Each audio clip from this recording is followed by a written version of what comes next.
बंदी छोड़ सतगुरु रामपाल जी परमेश्वर जी की जय हो। परम पिता परमात्मा सारी सृष्टि के रचनहार कुल मालिक असंख्य ब्रह्मांडों के स्वामी जगत गुरु तीनों लोकों में प्रवेश करके सबका धारण पोषण करने वाले राजाधिराज आत्माधार नाथों के नाथ देवों के देव महादेव सर्वेश्वर महेश्वर मृत्युंजय अजरो अमर आदि अनादि सनातनी प्रभु जगत पिता जगदीश्वर श्री श्री 1008 की उपाधि के वास्तविक अधिकारी अकाल मूरत सौद स्वरूपी राम वासुदेव सर्वगतम ब्रह्म परम पूज्य प्रथम पूज्य परम संत परम पुरुष परम धनी परम दयालु सत्य कबीर हक्का कबीर अल्लाहु कबीर अल्लाहु अकबर बाखबर अल्लाह ताला जगत के तारणहार जगत के मुक्तिदाता जगत के जगन्नाथ हारे के सहारे हिंदुओं के राम मुसलमानों के अल्लाह सिखों के वाहिगुरु ईसाइयों के मसीह दया के सागर दयानिधि करुणा के सागर करुणानिधि स्वयंभू परिभू संकट मोचन कष्ट हरण मंगल करण दुख भंजन अविगत कबीर निर्विकार निर्विषम परमात्मा अलय अलेख सतगुरु आदि अनादि सतगुरु असली मर्यादा पुरुषोत्तम असली राम असली कृष्ण असली घनश्याम असली मुरारी राजाओं के राजा महाराजाओं के महाराजा शहंशाहों के शहंशाह सम्राटों के सम्राट भगवानों के भगवान अल्लाहों के अल्लाह प्रभुओं के प्रभु मसीहाओं के मसीह सच्चे वाहिगुरु बाबाओं के बाबा पीरों के पीर सेठों के सेठ जगत सेठ सावलसा सेठ सर्वगुण संपन्न अनंत कोटि कलाओं के स्वामी अनंत कोटि ब्रह्मांडों के नायक योगियों में महायोगी ध्यानियों में महाध्यानी सिद्धों में परम सिद्ध ज्ञानियों में तत्वज्ञानी ब्रह्म ज्ञानी महाज्ञानी परम ज्ञानी सर्वश्रेष्ठ ज्ञानी विज्ञानी युवा कबीर समर्थ कबीर असमवात अमित ओजा सच्चे रहनुमा करीम अल्लाह सुभान अल्लाह दुनिया के अंतिम पैगंबर 8 सितंबर 1951 से गांव धनाना जिला सोनीपत हरियाणा भारतवर्ष की पावन भूमि पे प्रकट रियल कल की भगवान श्री नारायण साकार हरि श्री बाबा साहेब नूर अनंत परमात्मा सच्चे दरवेश सच्चे बाखबर संत शिरोमणि सतगुरु रामपाल जी परमेश्वर जी के चरण कमल में साध संगति से जुड़े हुए देश विदेश से आप और हम सभी सत्सेवक भाई बहनों का अनंत कोटि दंडवत प्रणाम। सत्साई भाई और बहनों, बहुत बड़ी दया बहुत बड़ी मेहर पूज्य गुरुदेव भगवान की परमेश्वर रामपाल जी की, जिनके शुभ आशीर्वाद से विशेष आशीर्वाद से उन्हीं के पवित्र कर कमलों से लिखित पवित्र पुस्तक हिंदू साहिबान नहीं समझे गीता वेद पुराण, इस पुस्तक के ऊपर वीडियो बनाने की श्रृंखला जारी है। इसी श्रृंखला में आज हमारा ये 5वें नंबर का वीडियो है। भाई और बहनों, प्रत्येक वीडियो में हिंदू समाज से जुड़े भाई बहनों को बहुत ही अच्छी और गहरी शिक्षाएं मिल रही हैं। पिछले वीडियो में हमने इस पवित्र पुस्तक से पढ़ा कि हिंदू धर्म के पवित्र हिंदू सदग्रंथ भक्ति और भगवान के विषय में अध्यात्म के विषय में क्या कह रहे हैं और पवित्र हिंदू समाज उन शास्त्रों के विरुद्ध कैसी कैसी पाखंड मत वाली साधनाएं कर रहा है। आज के इस वीडियो में हम देखेंगे कि पवित्र हिंदू ग्रंथ क्या कह रहे हैं और हिंदू धर्म के जो धर्म गुरु हैं वो उन धर्मशास्त्रों के विपरीत कैसे कैसे उनका अनुवाद कर रहे हैं, कैसी कैसी पाखंड मत वाली आदि अधूरी मनमानी साधना समाज में परोस रहे हैं। तो भाई और बहनों, पूज्य गुरुदेव जी के आशीर्वाद से हम आगे बढ़ते हैं।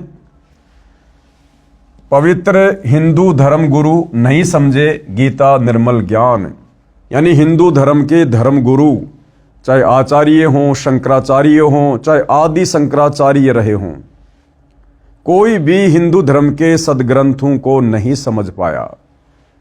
पूज्य गुरुदेव भगवान हमें क्या बताना चाहते हैं, क्या समझाना चाहते हैं, ध्यान से देखिएगा। पेश है एक झलक गुरुओं के अनुवाद की, यानी हिंदू धर्म के धर्म गुरुओं ने जिस प्रकार से गीता जी के श्लोकों का अनुवाद किया है वो कितना सही है कितना गलत है, किस प्रकार से किया है।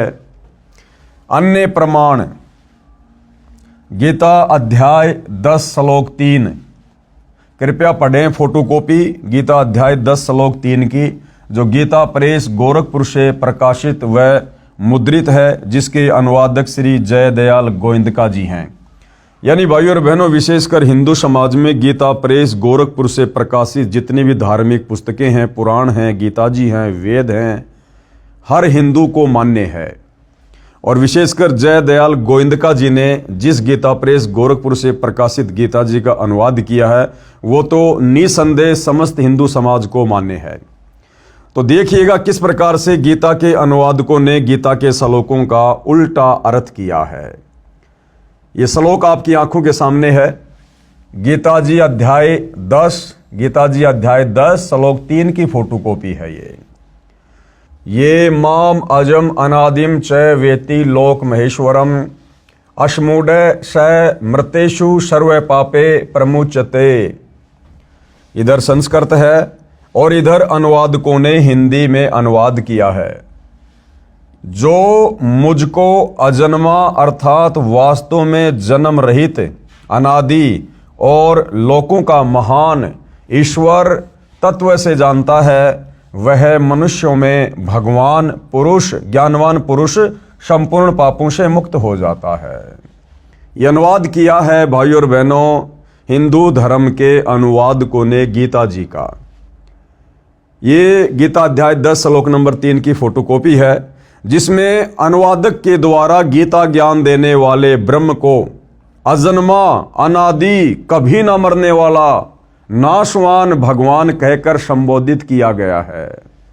जबकि इसी अनुवादक ने, जय दयाल गोविंदका ने, जस्ट एक श्लोक पीछे, यानी ये जो फोटोकॉपी है जिसमें गीता ज्ञान देने वाले ब्रह्म को अजन्मा, जन्म रहित, अनादि और सभी लोगों का महान ईश्वर कहकर व्याख्या की गई है, इसी जय दयाल गोविंदका ने गीता जी अध्याय 10 श्लोक नंबर 2 में खुद अपने कर कमल से अनुवाद किया है कि गीता ज्ञान देने वाला नाशवान भगवान है। गीता ज्ञान देने वाले की जन्म और मृत्यु होती है। वो खुद स्वीकार कर रहा है कि अर्जुन, मेरे और तेरे बहुत से जन्म हो चुके हैं, तू नहीं जानता, मैं जानता हूं। और मेरी उत्पत्ति को ये देवता लोग, ये ऋषिगण लोग नहीं जानते, क्योंकि ये सभी मेरे से उत्पन्न हैं। तो गीता अध्याय नंबर 10 के श्लोक नंबर 2 में तो जय दयाल गोविंदका जी ने, जिन्होंने गीता के श्लोकों का अनुवाद किया है, उन्होंने गीता ज्ञान देने वाले इस ब्रह्म को नाशवान साबित किया है। और जस्ट एक श्लोक आगे गीता अध्याय 10 श्लोक नंबर 3 आपकी आंखों के सामने है, उसी अनुवादक ने गीता ज्ञान देने वाले ब्रह्म को यहां पर अजन्मा, जिसका कभी जन्म नहीं होता, वास्तव में जन्म रहित, अनादि, यानी जो सबसे पहले वाला है, और लोकों का महान ईश्वर, इस प्रकार से संबोधित कर दिया। तो भाइयों और बहनों, इन गीता के ज्ञान देने वालों की बुद्धि काल में इस ब्रह्म ने स्लिप कर रखी है। तत्व ज्ञान के अभाव में ये लोग एक श्लोक पहले क्या लिख रहे हैं और अगले श्लोक में फिर बिल्कुल उल्टा अनुवाद कर रहे हैं, जिस कारण से पूरा हिंदू समाज बेचारा भ्रमित होकर बैठा है भक्ति और भगवान के नाम पर। ये श्लोक आपकी आंखों के सामने है। गीता ज्ञान देने वाले को, ब्रह्म को, ब्रह्मा विष्णु महेश के पिता को, दुर्गा के पति को यहां पर अजन्मा, वास्तव में जन्म रहित, अनादि और लोकों का महान ईश्वर जो इस प्रकार तत्व से जानता है, वह मनुष्यों में ज्ञानवान पुरुष संपूर्ण पापों से मुक्त हो जाता है। आगे देखिएगा, विशेष विवेचन अब पूज्य गुरुदेव भगवान बता रहे हैं कि भाई ध्यान दो, गीता अध्याय 10 श्लोक 3 का अनुवाद गलत किया है। जो अनुवाद अभी हमने पढ़ा है, पूज्य गुरुदेव भगवान कह रहे हैं कि गीता के श्लोकों का अनुवाद करने वालों ने इस श्लोक का अनुवाद गलत किया है, जिसमें लिखा है कि गीता ज्ञान देने वाले ने कहा, जो मुझको अजन्मा, अनादि और लोकों का महान ईश्वर तत्व से जानता है, वह मनुष्यों में ज्ञानवान पुरुष संपूर्ण पापों से मुक्त हो जाता है। अनुवाद समाप्त। महा आश्चर्य। अब क्या कह रहे हैं पूज्य गुरुदेव भगवान की पुण्यात्माओं, विचार करो। महा आश्चर्य कैसे? गीता अध्याय 10 श्लोक 2 में गीता ज्ञान दाता ने कहा है कि मेरी उत्पत्ति हुई है, गीता अध्याय 10 श्लोक 2 में तो खुद गीता का ज्ञान देने वाला भगवान ये ब्रह्म कह रहा है कि अर्जुन मेरी तो उत्पत्ति हुई है, यानी मेरा तो जन्म हुआ है, और जिसका जन्म होता है उसकी मृत्यु भी होती है। गीता अध्याय 10 श्लोक 2 में गीता ज्ञानदाता ने कहा है कि मेरी उत्पत्ति हुई है, जिसका अनुवाद भी इन्हीं अनुवादकों ने किया है। फिर श्लोक 3 में तुरंत ये कहे कि मैं अजन्मा हूं, यानी अध्याय 10 के श्लोक नंबर 2 में तो गीता ज्ञान देने वाला कह रहा है कि मेरी तो उत्पत्ति हुई है, मेरा तो जन्म हुआ है, मैं नाशवान हूं, और जस्ट अगले श्लोक में कहे कि मैं तो अजन्मा हूं, तो ये बात कैसे गले उतरेगी भाई। तो इन अनुवादकों ने भी जरा सा विचार नहीं किया भाई और बहनों, और जैसा इनकी बुद्धि ने काम किया उस हिसाब से गीता के श्लोकों को ना समझकर अपने बुद्धि स्तर से काल प्रेरणा से उनका अनुवाद करके समाज में पेश कर दिया, और भोले भाले समाज ने इस आधे अधूरे ज्ञान को स्वीकार भी कर लिया। ध्यान से पढ़िएगा, गीता अध्याय 10 श्लोक 2 में गीता ज्ञानदाता ने कहा है कि मेरी उत्पत्ति हुई है, जिसका अनुवाद भी इन्हीं अनुवादकों ने किया है। फिर श्लोक 3 में तुरंत ये कहे कि मैं अजन्मा हूं, तो ये मूर्खता कही जा सकती है। परंतु गीता ज्ञानदाता ऐसी गलती नहीं कर सकता। क्या कह रहे हैं गुरुदेव भगवान कि ये गलती गीता ज्ञानदाता की नहीं है, ये गलती अनुवादकों की है, जो गीता को अच्छे से समझ नहीं पाए और गीता के श्लोकों का गलत अनुवाद कर दिया। परंतु गीता ज्ञानदाता ऐसी गलती नहीं कर सकता। ये 21 ब्रह्मांडों का मालिक है। कौन? ये ब्रह्मा विष्णु महेश का पिता, दुर्गा का पति, ब्रह्म काल। परंतु ये नाशवान है। ये गलती अनुवादकों की है, जो अपनी बुद्धि से काम न लेकर लोक वेद को ही आधार बनाकर अर्थ करते हैं। गीता अध्याय 10 श्लोक 3 का यथार्थ अनुवाद इस प्रकार है। अब पूज्य गुरुदेव भगवान सतगुरु रामपाल जी इस श्लोक का यथार्थ अनुवाद करके हमें समझा रहे हैं कि गीता ज्ञान देता काल ब्रह्म अध्याय 10 श्लोक 3 में क्या कहना चाहता है।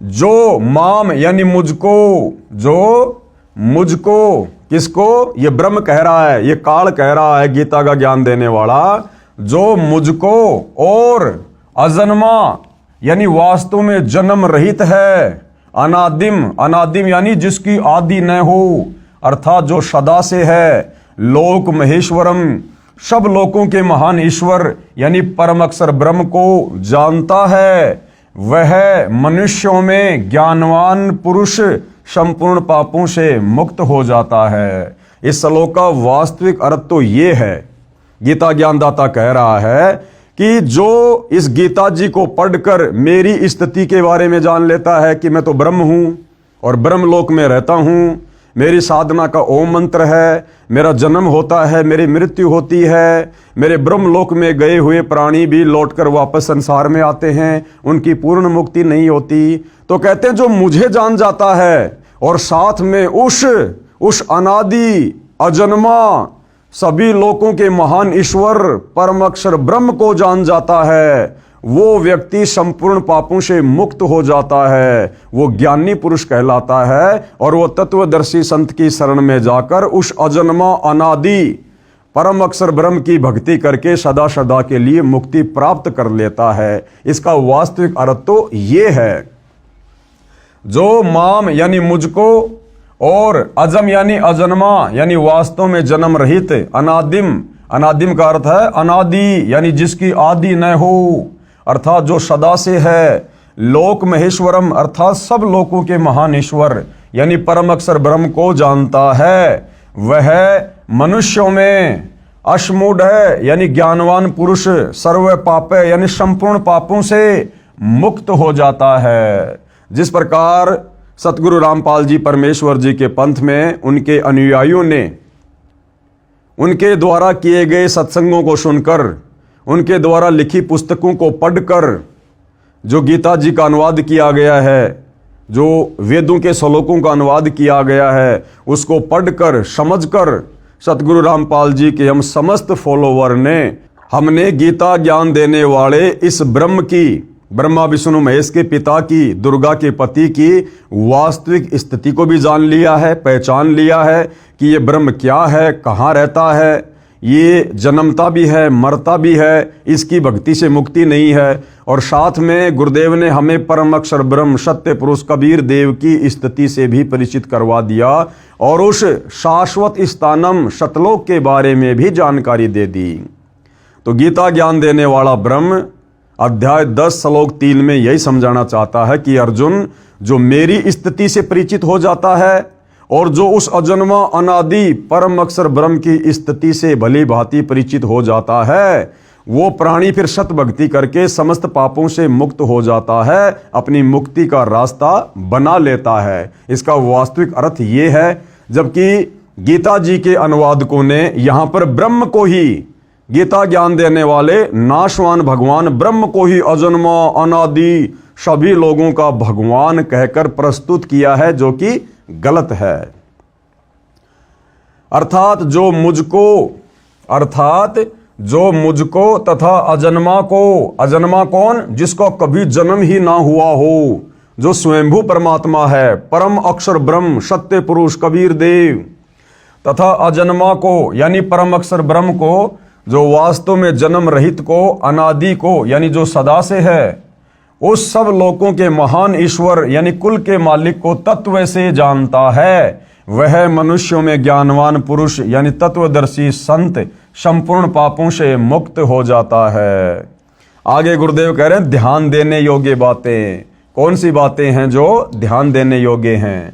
गीता का ज्ञान बोलने वाले ने इसी गीता अध्याय 10 श्लोक 2 में कहा है कि मेरी उत्पत्ति को यानी मेरे जन्म को, यानी जन्म को न देवता लोग जानते हैं न महर्षि जन ही जानते हैं, क्योंकि मैं सब प्रकार से देवताओं और महर्षियों का आदि कारण हूं।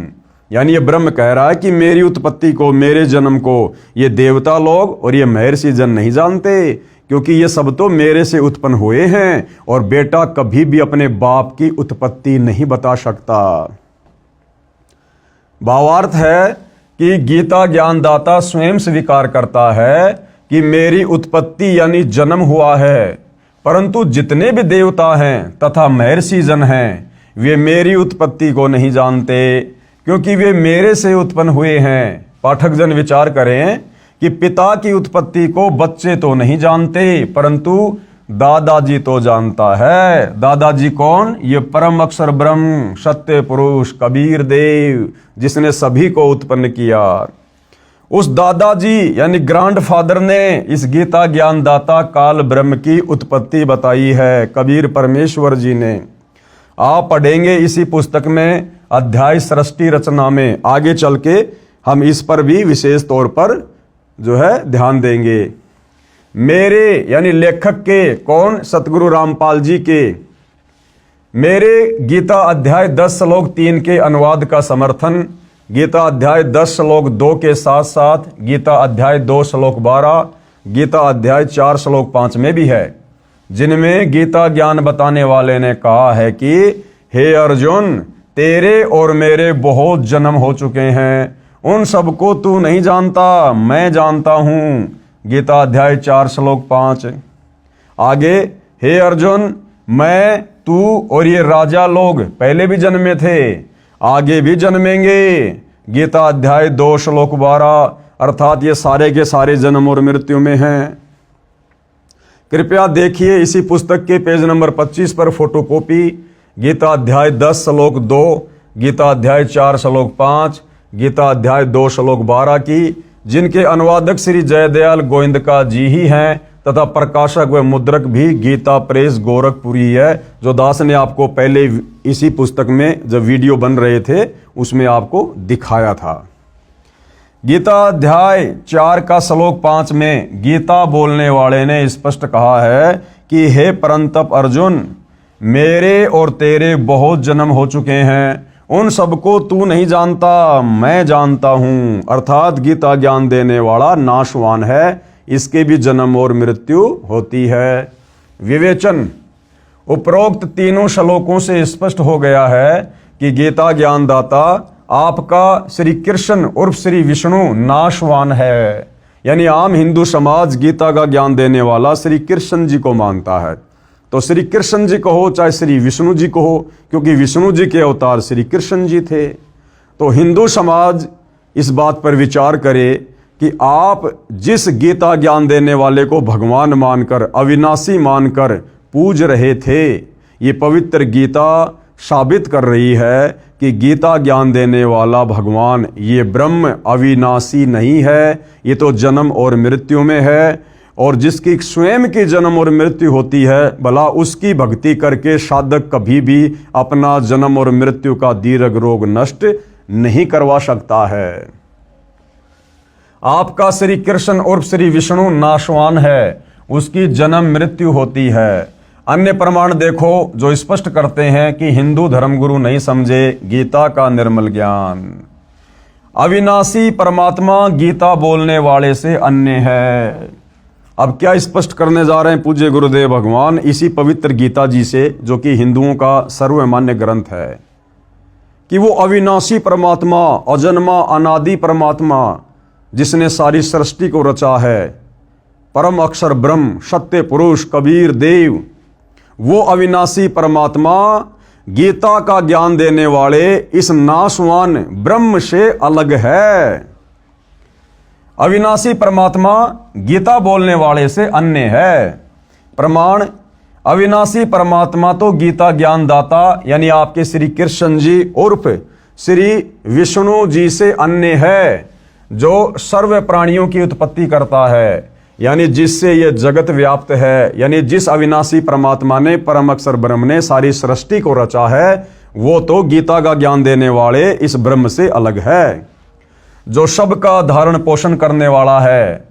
गीता ज्ञानदाता ने अर्जुन को उसकी शरण में जाने के लिए कहा है, अध्याय 18 श्लोक नंबर 62 में, कि तू सर्वभाव से उस परमेश्वर की शरण में जा।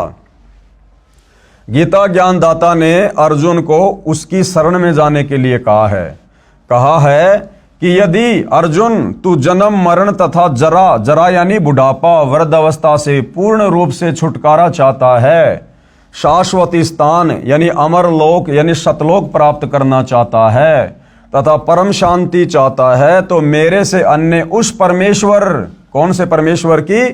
परम अक्षर ब्रह्म की शरण में जा, जो गीता अध्याय नंबर 15 श्लोक नंबर 17 में कहा कि उत्तम पुरुष है तू अन्य, यानी वो सर्वश्रेष्ठ परमात्मा तो वो तीसरे नंबर का है, जो सतलोक में रहता है। प्रमाण के लिए पेश है गीता अध्याय 2 श्लोक 17। प्रमाण के लिए पेश है गीता अध्याय 2 श्लोक 17, गीता अध्याय 15 श्लोक 17, गीता अध्याय 18 श्लोक 46, 61 तथा 62। गीता अध्याय 2 श्लोक 17 में, अभी गीता अध्याय 2 श्लोक नंबर 17 में क्या कहा गया है? गीता ज्ञान दाता ने, यानी गीता का ज्ञान देने वाले इस ब्रह्म ने, नाशवान भगवान ने अपने से अन्य अविनाशी परमेश्वर के विषय में कहा है। अविनाशी परमेश्वर कौन? जो कभी भी जन्म और मृत्यु में नहीं आता, कि नाश रहित यानी अविनाशी तो उसको जान जिससे ये संपूर्ण जगत व्याप्त है, यानी जिसने सारी सृष्टि को रचा है। इस अविनाशी का विनाश करने में यानी उसको मारने में कोई भी समर्थ नहीं है। पेश है फोटोकॉपी गीता अध्याय 2 श्लोक नंबर 17 की। अपनी आंखों से देखिए भाई और बहनों, कितना क्लियर किया गया है इस पवित्र ग्रंथ गीता में। अविनाशी तू तत् विधि येन सर्वम इदम ततम विनाशम अव्यस्य अस्य न कश्चित कृत्युम अहर्ति। एक तरफ संस्कृत है, बिल्कुल बराबर में हिंदी में अनुवाद है। अब गीता ज्ञान देने वाला ये ब्रह्म, ये नाशवान भगवान अपने से अन्य उस अविनाशी परम अक्षर ब्रह्म के विषय में अर्जुन को क्या कह रहा है? नाश रहित यानी जिसका कभी विनाश नहीं होता, नाश रहित तो तू उसको जान जिससे यह संपूर्ण दृश्य वर्ग यानी संपूर्ण जगत व्याप्त है। इस अविनाशी का विनाश करने में कोई भी समर्थ नहीं है। अपने से अन्य भगवान को गीता का ज्ञान देने वाला ब्रह्म अविनाशी कह रहा है, अजन्मा कह रहा है कि उसका नाश करने में कोई भी समर्थ नहीं है। अर्थात ये गीता का ज्ञान देने वाला ब्रह्म स्वयं अविनाशी नहीं है, इसका नाश होता है, इसका जन्म होता है, इसकी मृत्यु होती है। ये सुप्रीम गॉड नहीं है गीता का ज्ञान देने वाला। यही प्रमाण गीता अध्याय 18 श्लोक 46 में भी है। इसमें भी गीता ज्ञान दाता ने यानी ब्रह्म ने अपने से अन्य परमेश्वर के विषय में कहा है, परम अक्षर ब्रह्म के विषय में, कि जिस परमेश्वर से संपूर्ण प्राणियों की उत्पत्ति हुई है और जिससे ये समस्त जगत व्याप्त है, उस परमेश्वर की अपने स्वाभाविक कर्मों द्वारा पूजा करके मनुष्य परम सिद्धि को प्राप्त हो जाता है। यहां भी गीता बोलने वाले ने अपने से अन्य परमेश्वर के विषय में कहा है।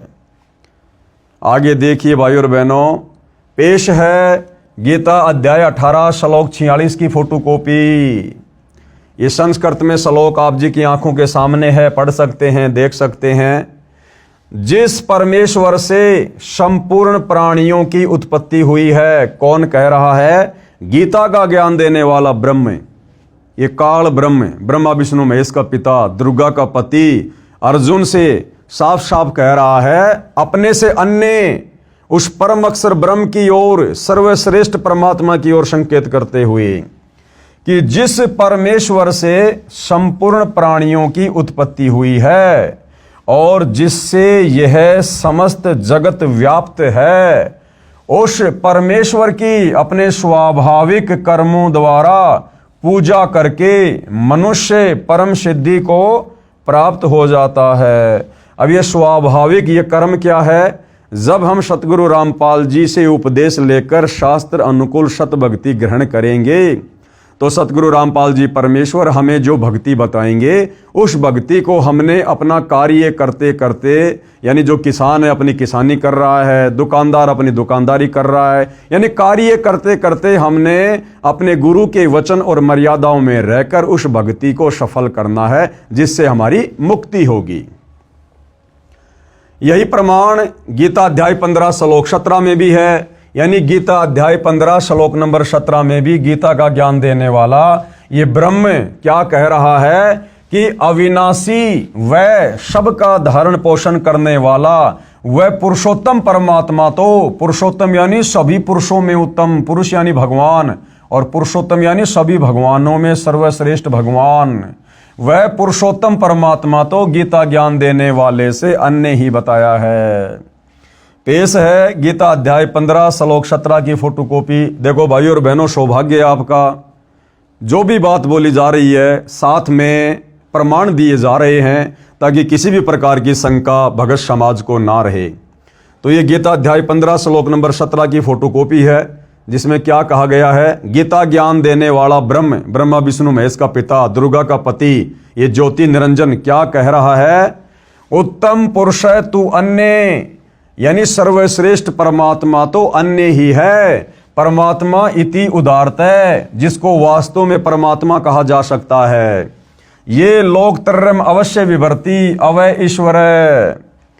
उत्तम पुरुष तो अन्य ही है, उत्तम यानी सर्वश्रेष्ठ, पुरुष यानी भगवान तो अन्य ही है। कौन कह रहा है? गीता का ज्ञान देने वाला, कि वो सर्वश्रेष्ठ भगवान उत्तम पुरुष तो मेरे से अन्य है, जो तीनों लोकों में प्रवेश करके और सबका धारण पोषण एवं अविनाशी परमेश्वर और परमात्मा इस प्रकार कहा गया है।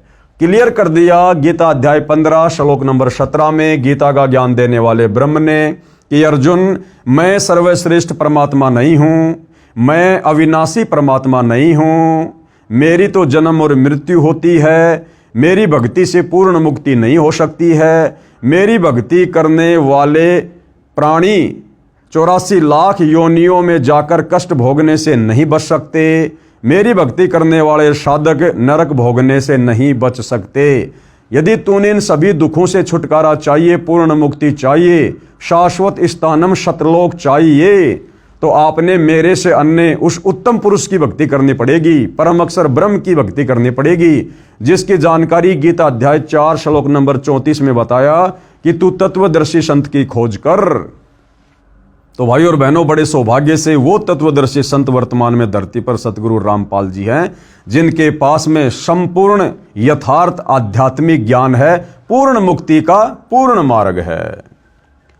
गीता अध्याय 18 श्लोक 61 में भी, गीता अध्याय 18 श्लोक 61 में भी गीता ज्ञानदाता ने अपने से अन्य परमेश्वर के विषय में कहा है।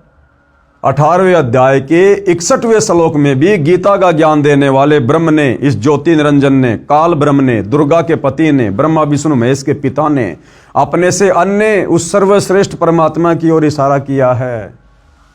गीता अध्याय 18 श्लोक 61 में भी गीता ज्ञानदाता ने अपने से अन्य परमेश्वर के विषय में कहा है कि हे अर्जुन, शरीर रूप यंत्र में आरूढ़ हुए संपूर्ण प्राणियों को अंतर्यामी परमेश्वर अपनी माया यानी शक्ति से उनके कर्मों के अनुसार भ्रमण करवाता हुआ सब प्राणियों के हृदय में स्थित है।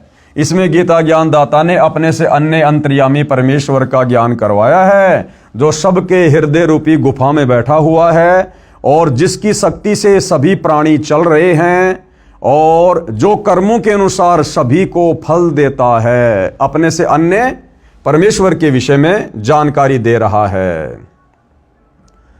पेश है फोटोकॉपी गीता अध्याय 18 श्लोक 61 की।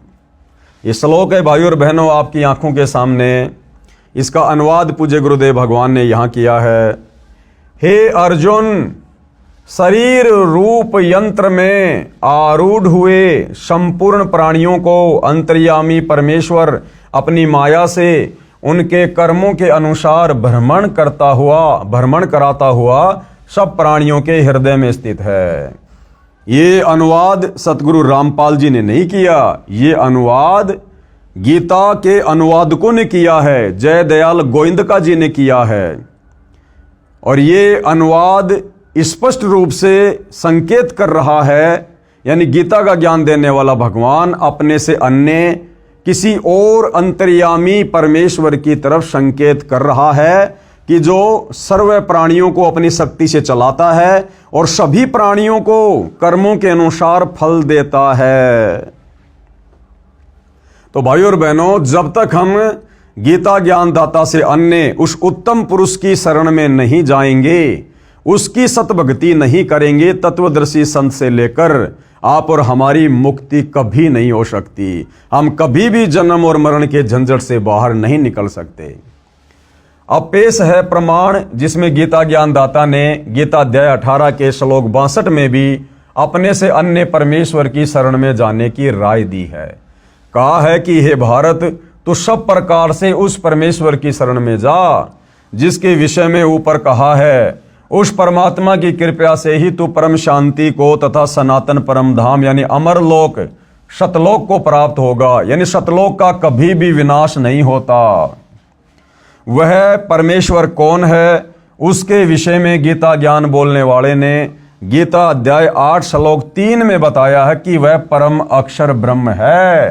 क्या नाम है उसका, जिसकी शरण में जाने के बाद, जिसके सतलोक में जाने के बाद ये प्राणी फिर कभी जन्म और मृत्यु में नहीं आता, सदा सदा के लिए वहां पर सुख भोगता है। उस सतलोक में कोई दुख नहीं, कोई कष्ट नहीं, कोई लड़ाई झगड़ा नहीं, वहां कोई नरक नहीं है, 84 लाख योनियां नहीं है, वहां जीव की कभी मृत्यु नहीं होती है, वहां कभी बुढ़ापा नहीं है, वहां अखंड भंडारे हैं, सुख ही सुख हैं, सर्व वहां पर साधन मुफ्त में उपलब्ध हैं उस परम अक्षर ब्रह्म की रजा से, उसकी कृपा से। तो वहां जाने के बाद ही हमारे को परम शांति मिल सकती है, क्योंकि जब तक हम जन्मेंगे मरेंगे हम कभी भी परम शांति को प्राप्त नहीं हो सकते। जहां जन्म और मरण नहीं होगा वहीं जाकर हमें परम शांति मिलेगी, और वो परम शांति उस परम अक्षर ब्रह्म के सतलोक में है, सतलोक में। पेश है फोटोकॉपी गीता अध्याय 18 श्लोक 62 की। तम एवं शरणम गच्छ सर्वभावेन भारत, तत्प्रसादात प्राम शांतिम स्थानम प्रापेसी शाश्वतम। हे भारत यानी हे अर्जुन, कौन कह रहा है? गीता का ज्ञान देने वाला भगवान। हे भारत, तू सब प्रकार से उस परमेश्वर की ही शरण में जा। सब प्रकार से यानी इस ब्रह्म की भक्ति भी छोड़ दे, देवी देवताओं की भक्ति भी छोड़ दे, ये दुनिया भर के पाखंड पूजा, ये कर्म कांड सब कुछ छोड़ दे। तुझे तत्वदर्शी संत जो शत भक्ति दे, जो मंत्र दे, जो धर्म यज्ञ की जानकारी दे, केवल तूने उसकी मर्यादा में रहकर उतना ही करना है, फिर तेरा मोक्ष निश्चित है। इसको कहते हैं सर्वभाव से, सब प्रकार से, तन मन धन से समर्पित होकर। हे भारत, सब प्रकार से उस परमेश्वर की ही शरण में जा, उस परमात्मा की कृपा से ही। अब देखो, गीता ज्ञान देने वाला अपने से अन्य किसी और परमात्मा की शरण में जाने के लिए कह रहा है। उस परमात्मा की कृपा से ही तू परम शांति को तथा सनातन परम धाम को, सनातन परम धाम यानी वो सबसे पहले वाला स्थान जो कभी भी विनाश में नहीं आता, जहां कभी कोई प्रलय नहीं होती, महाप्रलय नहीं होती है, जिसका कभी विनाश नहीं होता है। कहते हैं उस परमात्मा की कृपा से तू उस परम शांति को तथा सनातन परम धाम को प्राप्त होगा। तो भाइयों और बहनों, गीता जी बिल्कुल शब्दा शब्द क्लियर कर रही है कि गीता का ज्ञान देने वाला सर्वश्रेष्ठ परमात्मा नहीं है। गीता ज्ञान देने वाले की भक्ति करने से मुक्ति नहीं हो सकती है। पवित्र गीता जी के अनुवादकों की अज्ञानता का प्रमाण पेश है हिंदू धर्मगुरु साहिबानों की सरेआम अज्ञानता व शब्दों के अर्थों के अनर्थ का प्रमाण। यानी भाइयों और बहनों, तत्व ज्ञान के अभाव में गीता के अध्याय व श्लोकों का अनुवाद करने वाले अनुवादकों ने भी अपनी अज्ञानता पेश करने में कोई कमी नहीं छोड़ी है। गीता अध्याय 18 श्लोक 66। गीता जी के सब अनुवादकों ने गीता अध्याय 18 श्लोक 66 का गलत अनुवाद किया है। इस श्लोक 66 के मूल पाठ में वरज शब्द है। क्या शब्द है भाइयों और बहनों? ये वरज शब्द है, वरज, जिसका अर्थ आना किया है। गीता के सभी अनुवादकों ने गीता अध्याय 18 श्लोक नंबर 66 के श्लोक में वर्ज शब्द है, और वर्ज शब्द का असल में मतलब होता है जाना। जैसे अंग्रेजी में गो मानी जाना, इसी प्रकार ये संस्कृत का शब्द है वर्ज। वर्ज का मतलब होता जाना, लेकिन सभी गीता के अनुवादकों ने उस वर्ज का अर्थ किया है आना। जैसे गो का अर्थ कोई कर दे आना। ये सबसे बड़ी अज्ञानता है इन लोगों की। क्यों? क्योंकि इनकी नजरों में इस ब्रह्म से बढ़कर दूसरा कोई भगवान इनकी समझ में नहीं आया, तो इन्होंने अध्याय और श्लोक के इन शब्दों का अर्थ भी गलत कर दिया। गीता अध्याय 18 श्लोक 66 का अनुवाद गलत किया है। इस श्लोक 66 के मूल पाठ में वरज शब्द है, वरज, जिसका अर्थ आना किया है, जो गलत है। वरज का अर्थ जाना, चले जाना, प्रस्थान करना, एक स्थान से दूसरे स्थान पर जाना है। प्रमाण के लिए पेश है फोटोकॉपी संस्कृत हिंदी शब्दकोश की, जिसके संग्रहकर्ता हैं वामन शिवराम आपटे। आपको हिंदी संस्कृत शब्दकोश से दिखाते हैं कि वरज का मतलब क्या होता है। यह है भाइयों और बहनों वरज, और वरज का अर्थ क्या है? जाना, चलना, प्रगति करना, पहुंचना, दर्शन करना, यानी आगे की ओर बढ़ना। ये वरज का रियल में अर्थ है, जाना। जबकि गीता के इस श्लोक का अनुवाद करने वाले सभी अनुवादकों ने एक दूसरे की नकल करते हुए तत्व ज्ञान के अभाव में अर्थ का अनर्थ कर दिया और वरज का अर्थ कर दिया आना। शब्दकोश से स्पष्ट हुआ कि वरज माने जाना है। अन्य प्रमाण एस्कॉन के संस्थापक श्री प्रभुपाद जी महाराज द्वारा अनुवादित श्रीमद् भगवद गीता के अध्याय 18 श्लोक 66 के अनुवाद से पहले शब्दों के अर्थ लिखे हैं। उनमें तो वर्ज का अर्थ जाओ ठीक लिखा है, परंतु श्लोक 66 के अनुवाद में आओ गलत किया है। ये एस्कॉन के संस्थापक श्री प्रभुपाद जी जो भगवान को प्यारे हो चुके हैं, इन्होंने भी गीता का अनुवाद किया और गीता के इस श्लोक का 18वें अध्याय के 66वें श्लोक का अर्थ करते हुए उन्होंने शब्दकोश में तो लिख दिया वर्ज मतलब जाना, और जब 66वें श्लोक का अर्थ किया तो वहां कर दिया वर्ज का मतलब आना, बिल्कुल उल्टा। देखिएगा, स्वामी प्रभुपाद जी की गीता अनुवाद में गलती प्रमाण के लिए पेश है फोटोकॉपी गीता अध्याय 18 श्लोक 66 की, जिसके अनुवादक हैं स्वामी प्रभुपाद जी तथा भक्ति वेदांत बुक ट्रस्ट द्वारा प्रकाशित है। ये एस्कॉन के संस्थापक श्री प्रभुपाद जी द्वारा अनुवाद की गई गीता है, जो आपको आजकल 200-200 रुपये में 300-300 रुपये में एस्कॉन वाले आपको बेचते हुए मिल जाएंगे।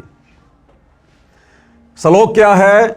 सर्व धर्मान परित्यज्य माम एकम शरणम व्रज अहम तवा सर्व पापे भी मोक्ष्यामि मा शुच। यहां पर ये वर्ज शब्द है, वर्ज ये लिखा हुआ वर्ज शब्द है। सर्व धर्मान परित्यज्य माम एकम शरणम व्रज। अब देखो, सर्व धर्मान यानी समस्त प्रकार के धर्म, परित्यज्य यानी त्याग कर, माम यानी मेरी, एकम यानी एकमात्र, शरणम यानी शरण में, व्रज मानी जाओ, व्रज मानी जाओ। अब देखो भाइयों और बहनों, शब्दों के जो अर्थ किए हैं उनमें तो व्रज का अर्थ लिख दिया जाओ, और जब इसका अनुवाद करेगा वहां पर लिख दिया आ जाओ। समस्त प्रकार के धर्मों का परित्याग करो और मेरी शरण में आओ। ये देखो, यहां तो व्रज का अर्थ कर दिया जाओ, बिल्कुल सही है, और श्लोक का अर्थ करते हुए व्रज का अर्थ कर दिया आओ। क्योंकि भाइयों और बहनों, इन समस्त गीता अनुवादकों की नजर में गीता ज्ञान देने वाले ब्रह्म से ऊपर दूसरा कोई भगवान इनको दिखाई नहीं दिया। तत्व ज्ञान के अभाव में इनकी ज्ञान वाली आंखें सर्वदा बंद पड़ी हुई थी, बंद। आगे चलिए भाइयों और बहनों, इस फोटो कॉपी में स्पष्ट है कि ऊपर शब्दों के अर्थ में तो व्रज का अर्थ जाना यानी जाओ ठीक किया है, परंतु अनुवाद में आना यानी आओ कर दिया, जिससे गीता के सब ज्ञान का अज्ञान बना दिया। कारण यही रहा कि इन गुरुजनों को श्री कृष्ण से आगे का ज्ञान ही नहीं है, इनको अपने सदग्रंथों का भी ज्ञान नहीं है, इसलिए लिख दिया कि मेरी शरण में आ जा। यानी इन अनुवादकों ने देखा कि भैया गीता अध्याय नंबर 18 श्लोक नंबर 66 कि सर्वधर्मान परित्यज्य माम एकम शरणम व्रज अहम तवा सर्व पापे भी मोक्ष्यामि मा शुच। इन्होंने देखा कि भगवान अपने से अन्य और किसकी शरण में जाने के लिए कह रहे हैं? व्रज यानी जाना, कि हे अर्जुन, तू सब प्रकार से मेरे निमित्त, मेरे लेवल की जितनी भी पूजा भक्ति साधना जप तप की कमाई है वो मुझे समर्पित कर दे, और तू उस एकमात्र अद्वितीय परमात्मा की शरण में जा। मैं तुझे सब प्रकार के पापों से बंधनों से मुक्त कर दूंगा। इसका रियल अर्थ तो है ये। और जब इन अनुवादकों ने यह श्लोक पढ़ा, क्योंकि इनकी बुद्धि तो श्री कृष्ण जी से ऊपर जा ही नहीं रही थी कि इनसे ऊपर तो कोई भगवान है ही नहीं, तत्व ज्ञान इनको था नहीं, तो इन्होंने देखा कि यहां पर श्री कृष्ण जी यानी ब्रह्म अपने से अन्य किसी और की शरण में जाने के लिए क्यों कह रहे हैं? इनसे ऊपर और कौन भगवान है? तो इनकी समझ में भाइयों और बहनों गीता के श्लोक नहीं आए, तो इन्होंने व्रज का मतलब कर दिया वापस आना, क्योंकि ये श्री कृष्ण जी से ऊपर किसी और को भगवान नहीं मानते थे, तो इन्होंने अर्थों का अनर्थ कर दिया।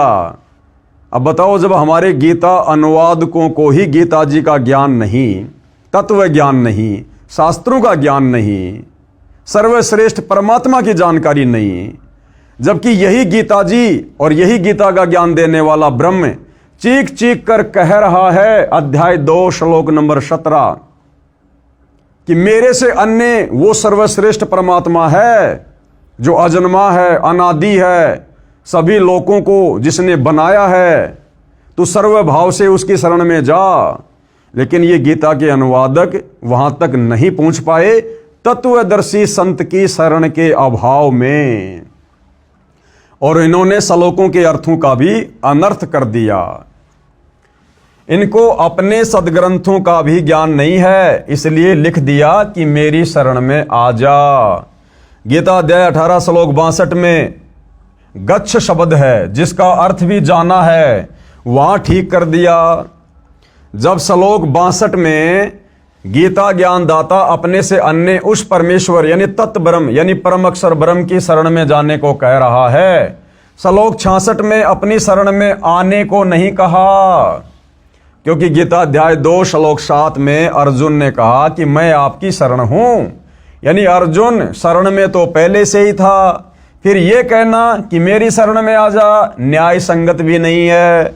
यह अध्यात्म ज्ञान का टोटा है हमारे इन धर्म गुरुओं का, जिनको हम विद्वान माना करते थे और भक्ति के सर्वश्रेष्ठ मार्गदर्शक माना करते थे।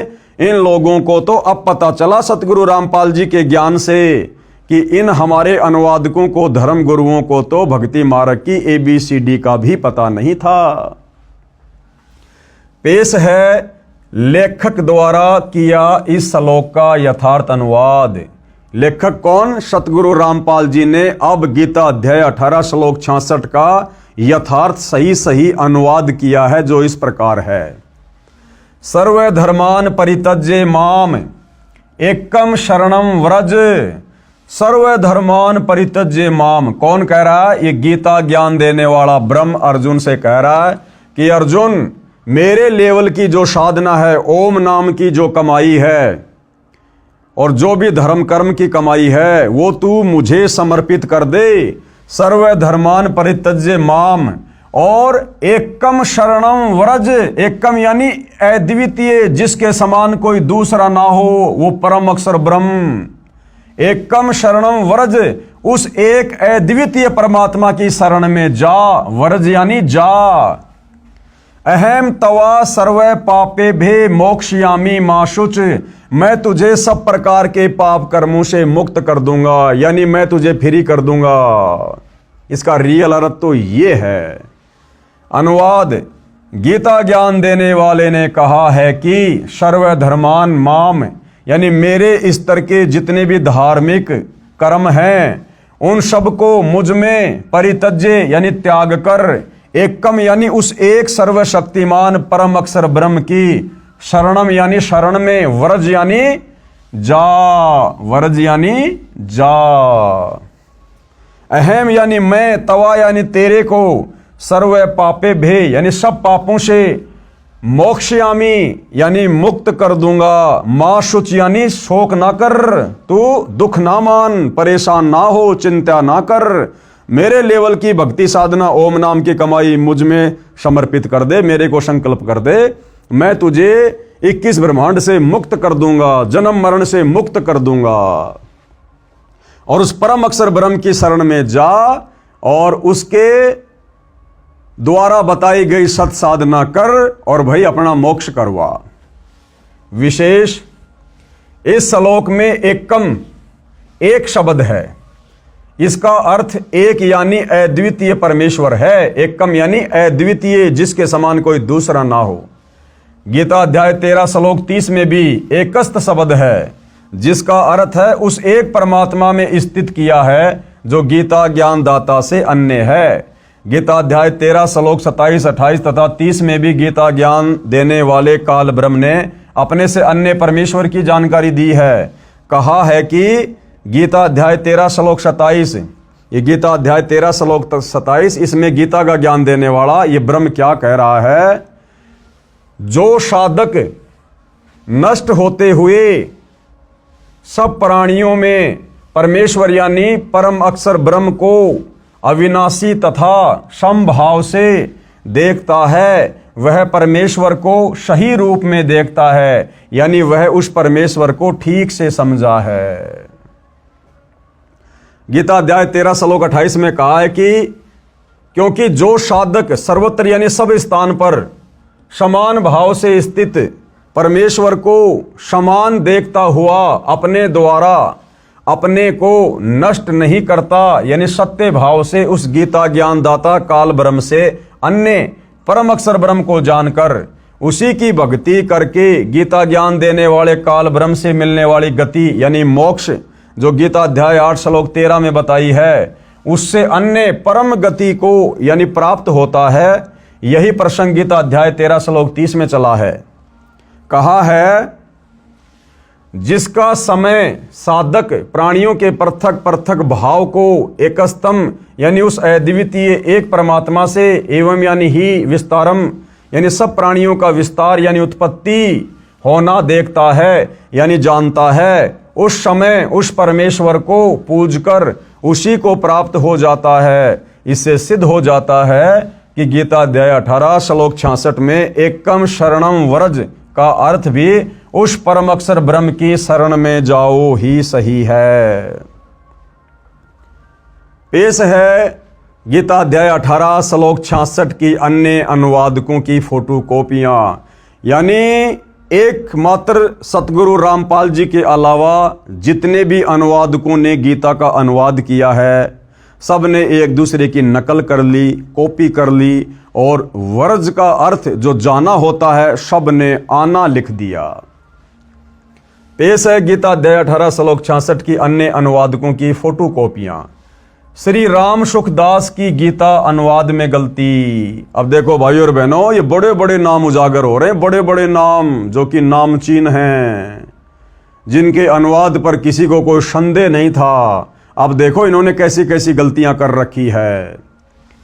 पेश है गीता अध्याय 18 श्लोक 66 की फोटोकॉपी श्री राम सुखदास जी महाराज के अनुवाद की।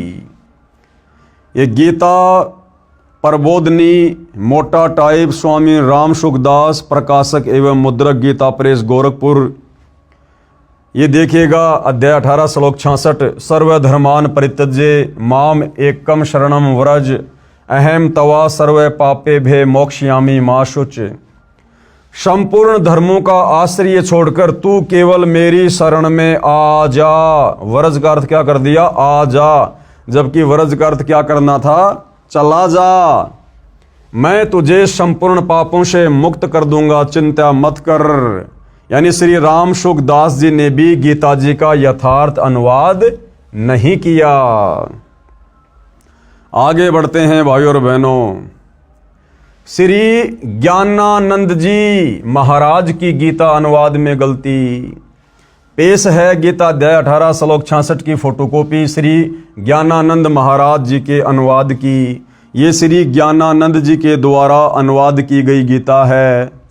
श्रीमद् भगवद गीता, गीता ज्ञान सुधा, श्री स्वामी श्री ज्ञानानंद जी महाराज।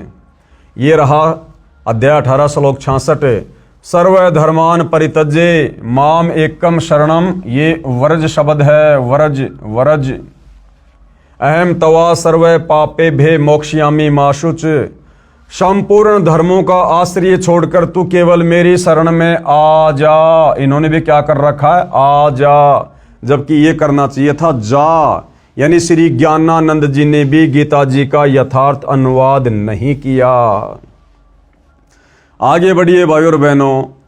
श्री सुधांशु जी महाराज की गीता अनुवाद में गलती। पेश है गीता अध्याय 18 श्लोक 66 की फोटोकॉपी श्री सुधांशु जी महाराज के अनुवाद की। ये श्री सुधांशु जी के कर कमल से अनुवाद की गई गीता है। श्रीमद् भगवद गीता, गीता अमृत प्रवचन परम पूज्य श्री सुधांशु जी महाराज। अध्याय 18 श्लोक 66 सर्वधर्मान परित्यज्य माम एकम शरणम व्रज। ये व्रज शब्द है।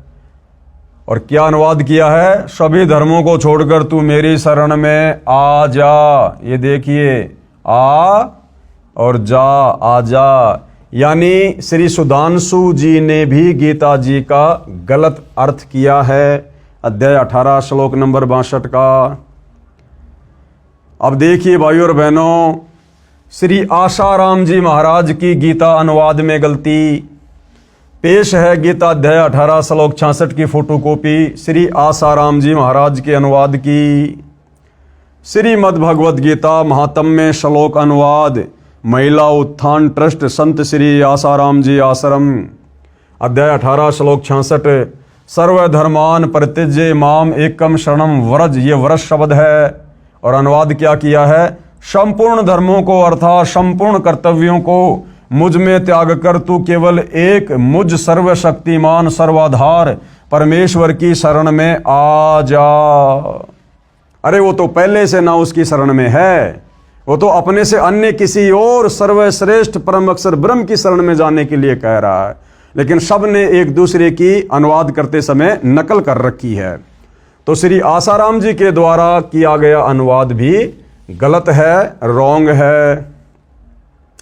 श्री अड़गड़ानंद जी महाराज की गीता अनुवाद में गलती। भाई और बहनों, इनके तो नाम से साबित हो जाता है कि श्री अड़गड़ानंद जी महाराज ने तो गीता के अध्याय 18 श्लोक 66 का अनुवाद करते समय अपना अड़ंगा अड़ाना ही अड़ाना था। पेश है गीता अध्याय 18 श्लोक 66 की फोटोकॉपी श्री अड़गड़ानंद जी महाराज के अनुवाद की। श्रीमद् भगवद गीता यथार्थ गीता मानव धर्मशास्त्र कहाँ से प्रकाशित है? आपकी आंखों के सामने है। अध्याय 18 श्लोक 66। सर्वधर्मान परित्यज्य माम एकम शरणम व्रज, ये व्रज शब्द है। क्या अर्थ किया है? संपूर्ण धर्मों को त्याग कर, अर्थात मैं ब्राह्मण श्रेणी का करता हूँ या शूद्र श्रेणी का, क्षत्रिय हूँ अथवा वैश्य, इसके विचार को त्याग कर केवल एक मेरी अनन्य शरण को प्राप्त हो। बताओ, उसी की शरण में आने को कह रहा है। अरे वो पहले से उसकी शरण में ना है भाई। मैं तुझे संपूर्ण पापों से मुक्त कर दूंगा, तू शोक मत कर। सब ने एक दूसरे की कॉपी पेस्ट कर रखी है।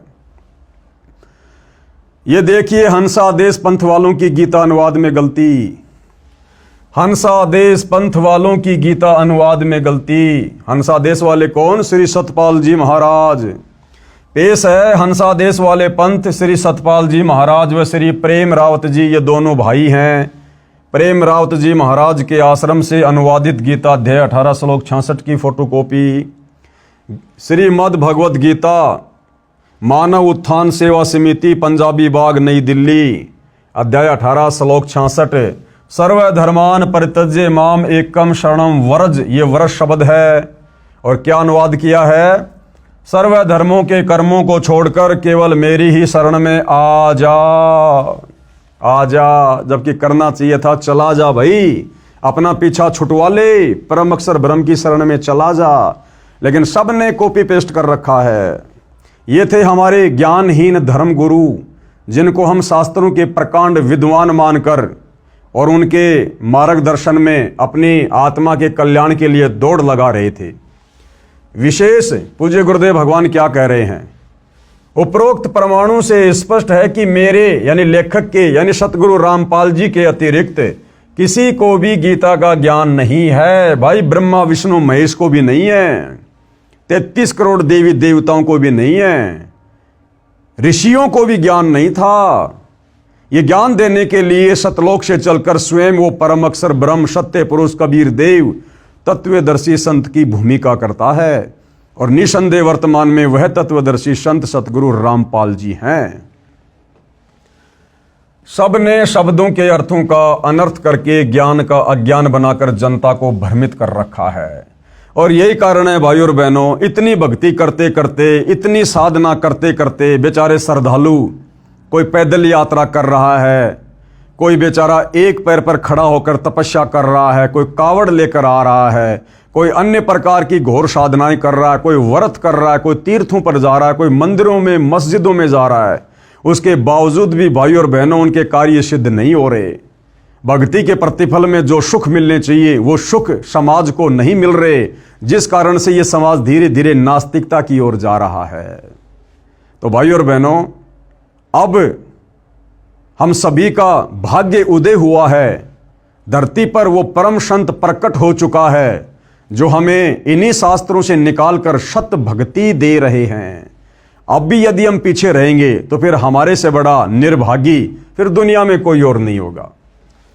उपरोक्त श्लोकों से प्रमाणित हुआ कि गीता ज्ञान देने वाले से अन्य परमेश्वर है। गीता ज्ञान देने वाला कौन? ये ब्रह्म ब्रह्मा विष्णु महेश का पिता, इससे अन्य कोई परमात्मा है, परम अक्षर ब्रह्म है, जो सृष्टि की उत्पत्ति करता व धारण पोषण करता, परम शांति प्रदान करने वाला है, उसी की शरण में जाने के लिए कहा है इस गीता अध्याय 18 श्लोक नंबर 66 में कि सर्वधर्मान परित्यज्य माम एकम शरणम व्रज। उसी की शरण में जाने के लिए गीता का ज्ञान देने वाला भगवान बार बार अर्जुन से कह रहा कि अर्जुन तू सर्व भाव से उस परमेश्वर की शरण में जा, जिसकी शरण में जाने के बाद फिर तुझे वापस लौटकर संसार में नहीं आना पड़ेगा, तेरा परमानेंट मोक्ष हो जाएगा। उसी की शरण में जाने के लिए कहा है। कृपया अन्य गलती जो अनुवादकों ने की है प्रमाण के लिए देखें गीता अध्याय 8 श्लोक 16 तथा गीता अध्याय 6 श्लोक 23 की फोटोकॉपी। गीता अध्याय 8 श्लोक 16 की फोटोकॉपी,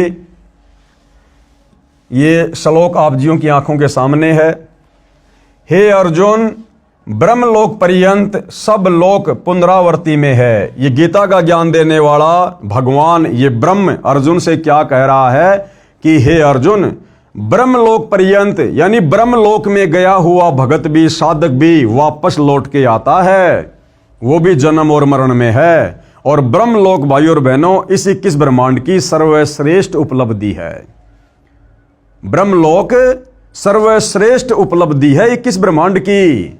ब्रह्मलोक में वही साधक जा सकता है जो हर प्रकार से नियम मर्यादाओं में रहकर इस ब्रह्म के ओम नाम का जाप करता है अंतिम श्वास तक।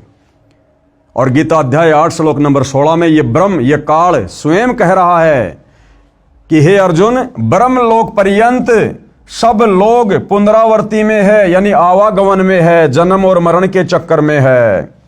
परंतु हे कुंती पुत्र, मुझको प्राप्त होकर पुनर्जन्म नहीं होता। ये हमारे अनुवादकों ने गलत अर्थ कर दिया कि हे अर्जुन, मुझ ब्रह्म को प्राप्त होकर फिर पुनर्जन्म नहीं होता, जबकि ये ब्रह्म तो कई बार अध्याय 12 श्लोक 2, अध्याय 2 श्लोक 10, अध्याय 4 श्लोक 5 और 9 में कह चुका है कि अर्जुन, मेरी उत्पत्ति को ये देवता नहीं जानते। हे अर्जुन, तेरे और मेरे बहुत से जन्म हो चुके हैं, तू नहीं जानता, मैं जानता हूं। फिर यहां पर गीता ज्ञान देने वाला ये क्यों कहेगा कि मुझको प्राप्त होकर पुनर्जन्म नहीं होता, जबकि ये खुद ही जन्म और मृत्यु में है? तो यहां पर गीता अनुवादकों ने इस श्लोक का अर्थ गलत किया है। इसका यथार्थ अनुवाद आप जी पहले सतगुरु रामपाल जी के कर कमल से लिखा हुआ देख चुके हैं। गीता अध्याय 6 श्लोक 23 में इसी अनुवादक ने विधात शब्द का अर्थ जानना किया है। विधात का अर्थ जानना। यदि गीता अध्याय 8 श्लोक 16 में विद्यते का अर्थ जानना कर दिया जाए तो सरलार सही हो जाता है, लेकिन इनको तत्व ज्ञान नहीं था और श्री कृष्ण जी से ऊपर ये किसी और को परमात्मा नहीं जानते थे, इसलिए घुमा फिराकर श्री कृष्ण जी पर ही वापस बात को ले आए। गीता अध्याय 6 श्लोक 23 की फोटोकॉपी। ये श्लोक आप जियों की आंखों के सामने है। क्या कहा गया है? दुख रूप संसार के संयोग से रहित तथा जिसका नाम योग है उसको जानना चाहिए। वह योग यानी भक्ति न उकताते हुए अर्थात धैर्य और उत्साह युक्त चित्त से निश्चय पूर्वक करना कर्तव्य है। गीता अध्याय 15 श्लोक 17 में उसी परम अक्षर ब्रह्म का वर्णन है। गीता अध्याय 15 श्लोक 17 में उसी परम अक्षर ब्रह्म का वर्णन है कि उत्तम पुरुष तू अन्य परमात्मा इति उदाहरते। गीता ज्ञानदाता ने कहा है उत्तम पुरुष तू अन्य यानी पुरुषोत्तम यानी सर्वश्रेष्ठ प्रभु तो मेरे से अन्य ही है। जो परमात्मा इति उदाहरते यानी परमात्मा इस प्रकार कहा गया है, ये यानी जो लोकत्रयम यानी तीनों लोक में आविश्य यानी प्रवेश करके विभर्ति यानी सबका धारण पोषण करता है तथा अव्यय यानी अविनाशी ईश्वर यानी वो परमेश्वर है। ध्यान रहे गीता अध्याय 8 श्लोक 8, 9, 10, 20 व 23 में तथा गीता अध्याय 18 श्लोक 61, 62 तथा 66 में भी इसी परम अक्षर ब्रह्म की महिमा है। कहा है कि जो परम अक्षर ब्रह्म यानी कबीर देव सत्य पुरुष सर्वस्य धातारम यानी सबका धारण पोषण करने वाला है, उस परमम दिव्यम पुरुषम यानी परम दिव्य पुरुष यानी सच्चिदानंद घन ब्रह्म परमेश्वर को भजता है, उसी को प्राप्त होता है। जो गीता ज्ञानदाता से उत्तम है, श्रेष्ठ है, यानी पुरुषोत्तम है, पुरुषों में यानी भगवानों में उत्तम है, श्रेष्ठ है, वह तो अन्य है। यानी गीता ज्ञानदाता अपने से अन्य पुरुषोत्तम की यहां पर बात कर रहा है, परमेश्वर की बात कर रहा है कि वो उत्तम पुरुष जो तीनों लोकों में प्रवेश करके सबका धारण पोषण करता है, वो तो मुझ गीता ज्ञान देने वाले ब्रह्म से अन्य है। गीता ज्ञान देने वाले ने गीता अध्याय 18 श्लोक 62 में उसी परम अक्षर ब्रह्म की शरण में जाने को कहा है। यानी भाइयों और बहनों, बार बार गीता का ज्ञान देने वाला हिंदू भाई बहन जिसे श्री कृष्ण मानते हैं, विद्वान जिसको ब्रह्म कहते हैं, वो बार बार यही कह रहा है कि भैया गधा कुत्ता शुअर बनना है, नरक भोगना है, कष्ट भोगने हैं, तो भैया मेरे ओम नाम की साधना कर ले या नीचे के देवी देवताओं की साधना कर ले, भैया तेरी मर्जी।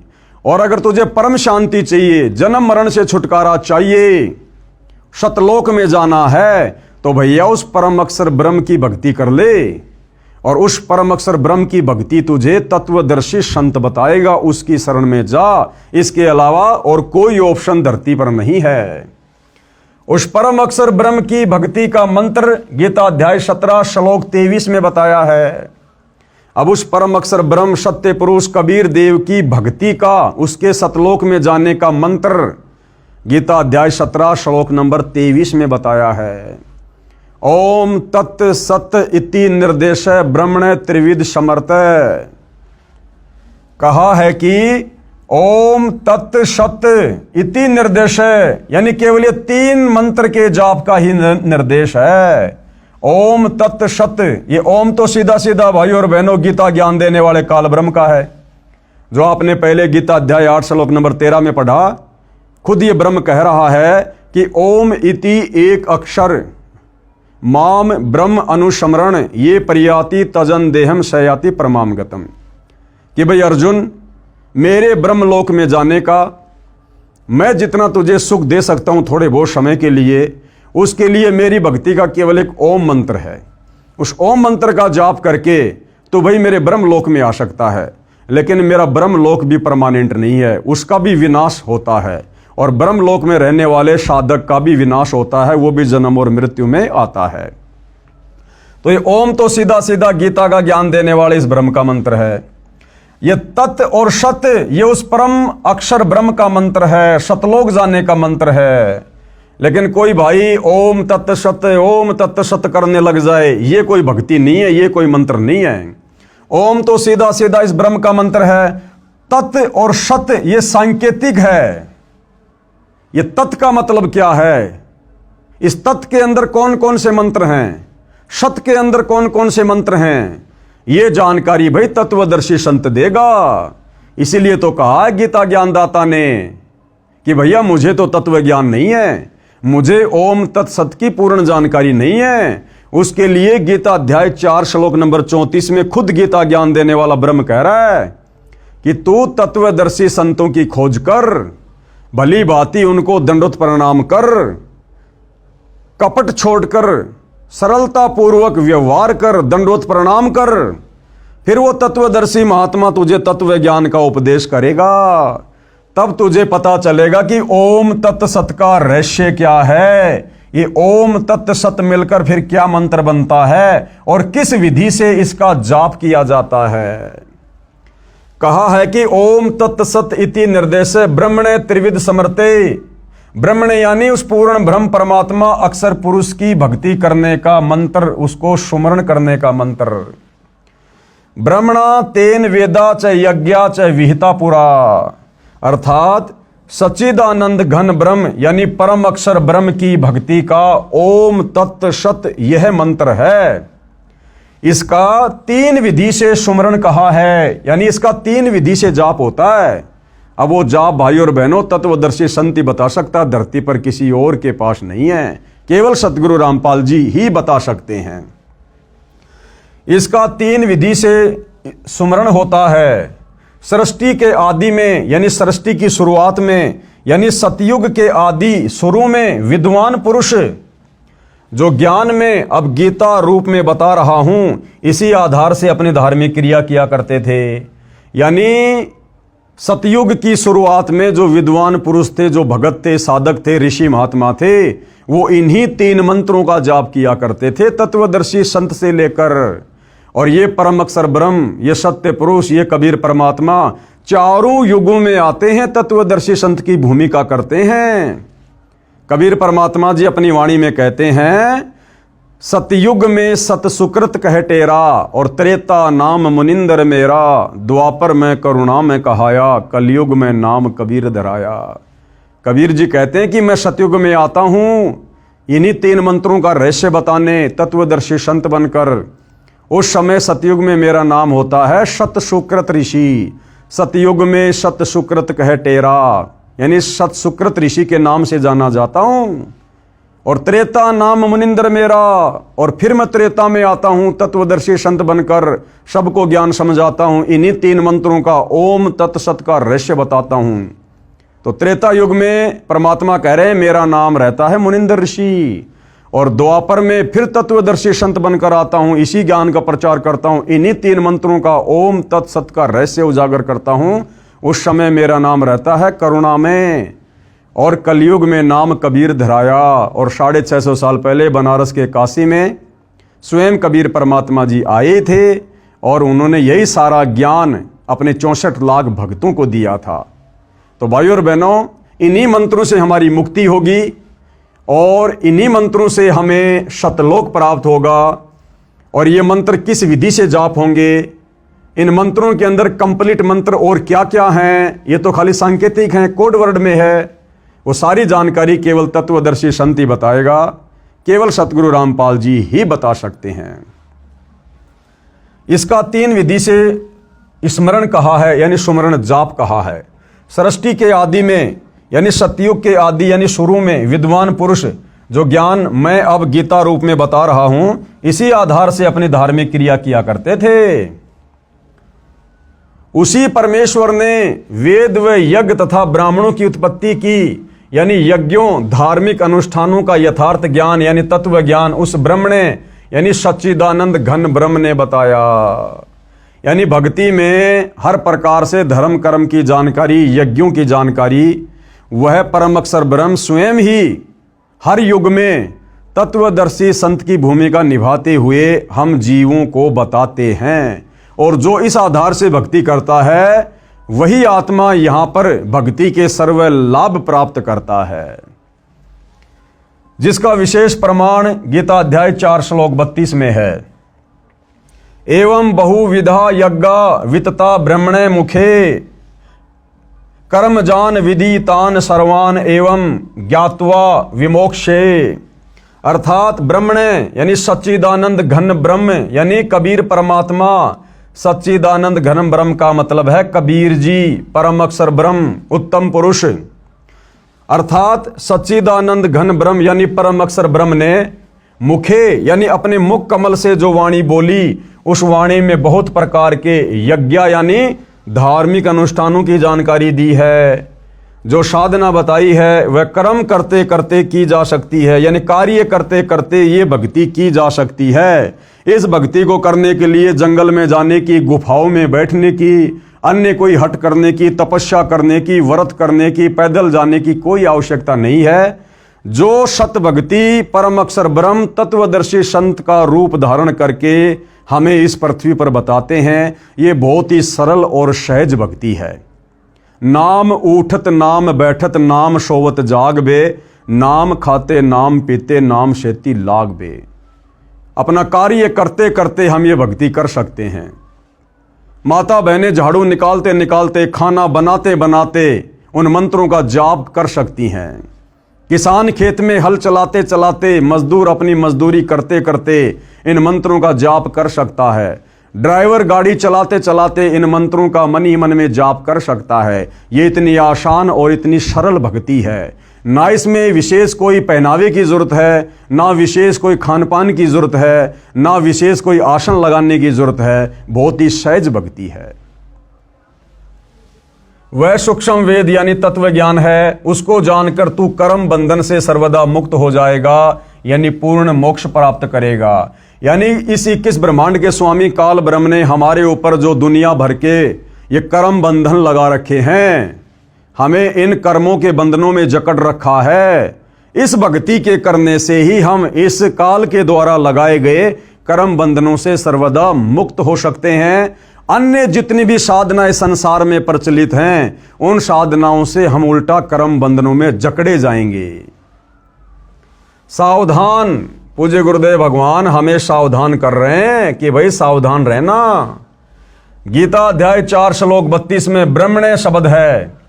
इसका अर्थ मेरे अतिरिक्त यानी सतगुरु रामपाल जी के अतिरिक्त सभी गीता जी के अनुवादकों ने गलत किया है। ब्रह्मण्य का अर्थ वेद किया है, यानी गीता का अनुवाद करने वाले सभी अनुवादकों ने इस ब्रह्मण्य शब्द का अर्थ किया है वेद, जबकि ब्रह्मण्य शब्द का अर्थ होता है सच्चिदानंद घन ब्रह्म। जबकि इन्हीं अनुवादकों ने गीता अध्याय 17 श्लोक 23 में ब्रह्मण्य शब्द का अर्थ सच्चिदानंद घन ब्रह्म यानी परम अक्षर ब्रह्म किया है, जो सही है। यानी 17 के 23 में तो इन्होंने सही अर्थ कर दिया और बाकी जगह इन अनुवादकों ने ब्रह्मण्य शब्द का गलत अर्थ कर दिया, जिससे श्लोक का अर्थ अनर्थ हो गया।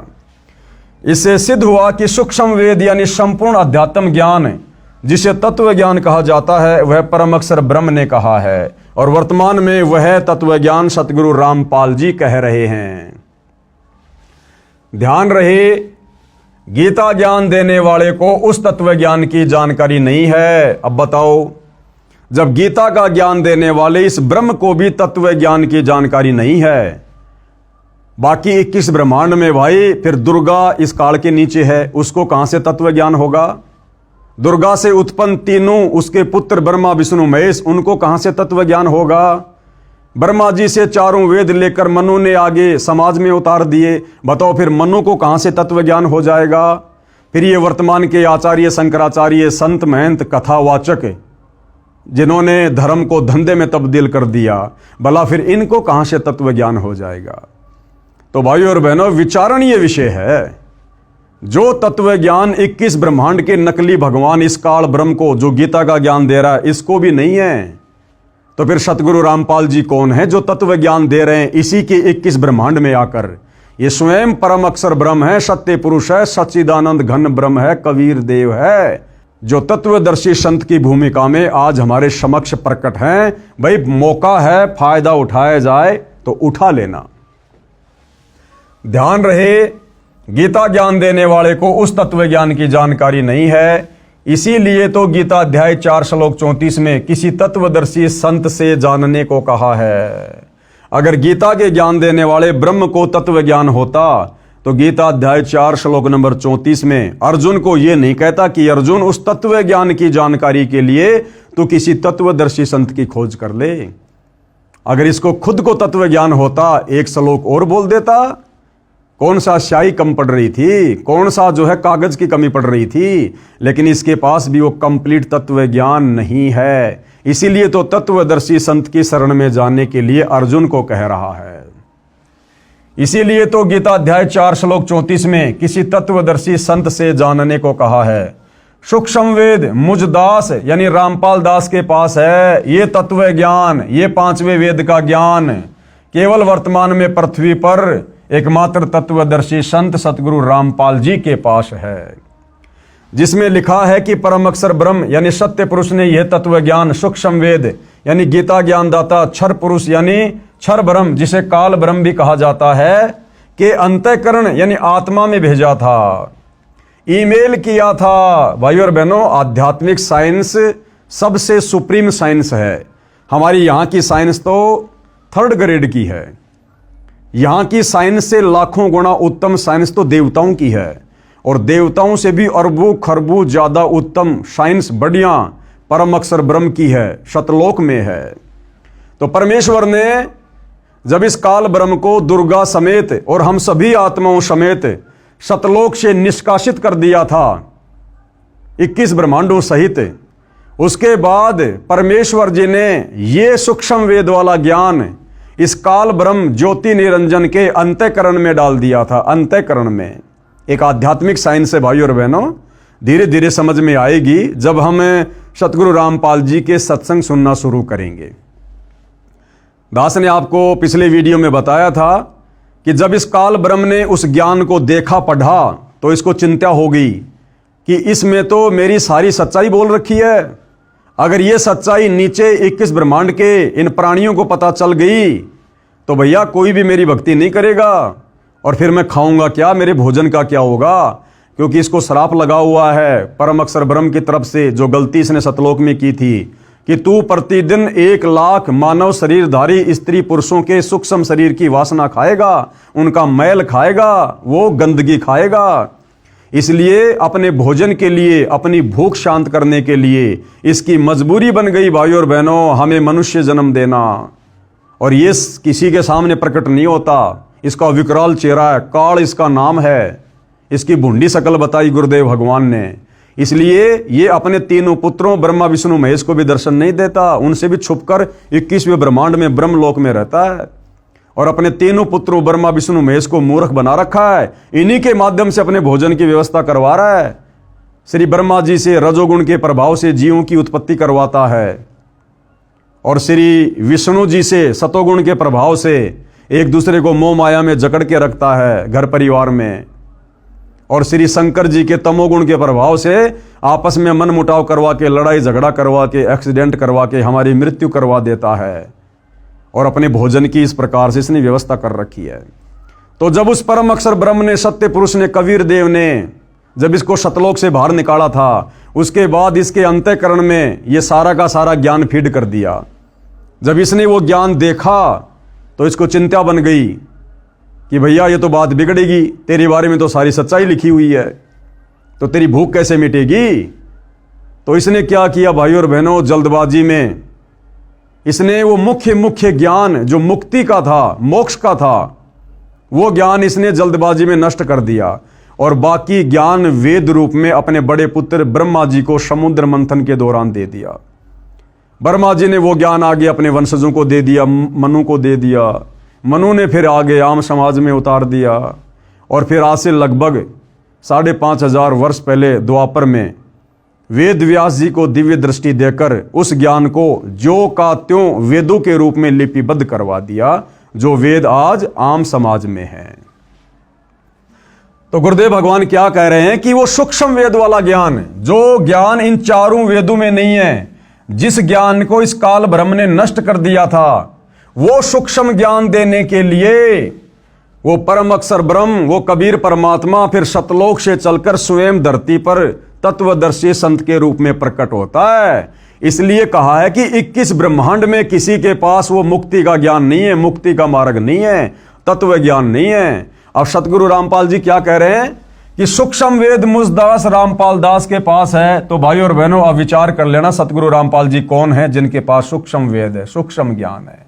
ये स्वयं परम अक्षर ब्रह्म है, जिसमें लिखा है कि परम अक्षर ब्रह्म यानी सत्य पुरुष ने यह तत्व ज्ञान, सूक्ष्म वेद, गीता ज्ञान दाता, क्षर पुरुष, इस काल को क्षर पुरुष भी कहते हैं। क्षर का मतलब होता है नासवान, जिसकी जन्म और मृत्यु होती है।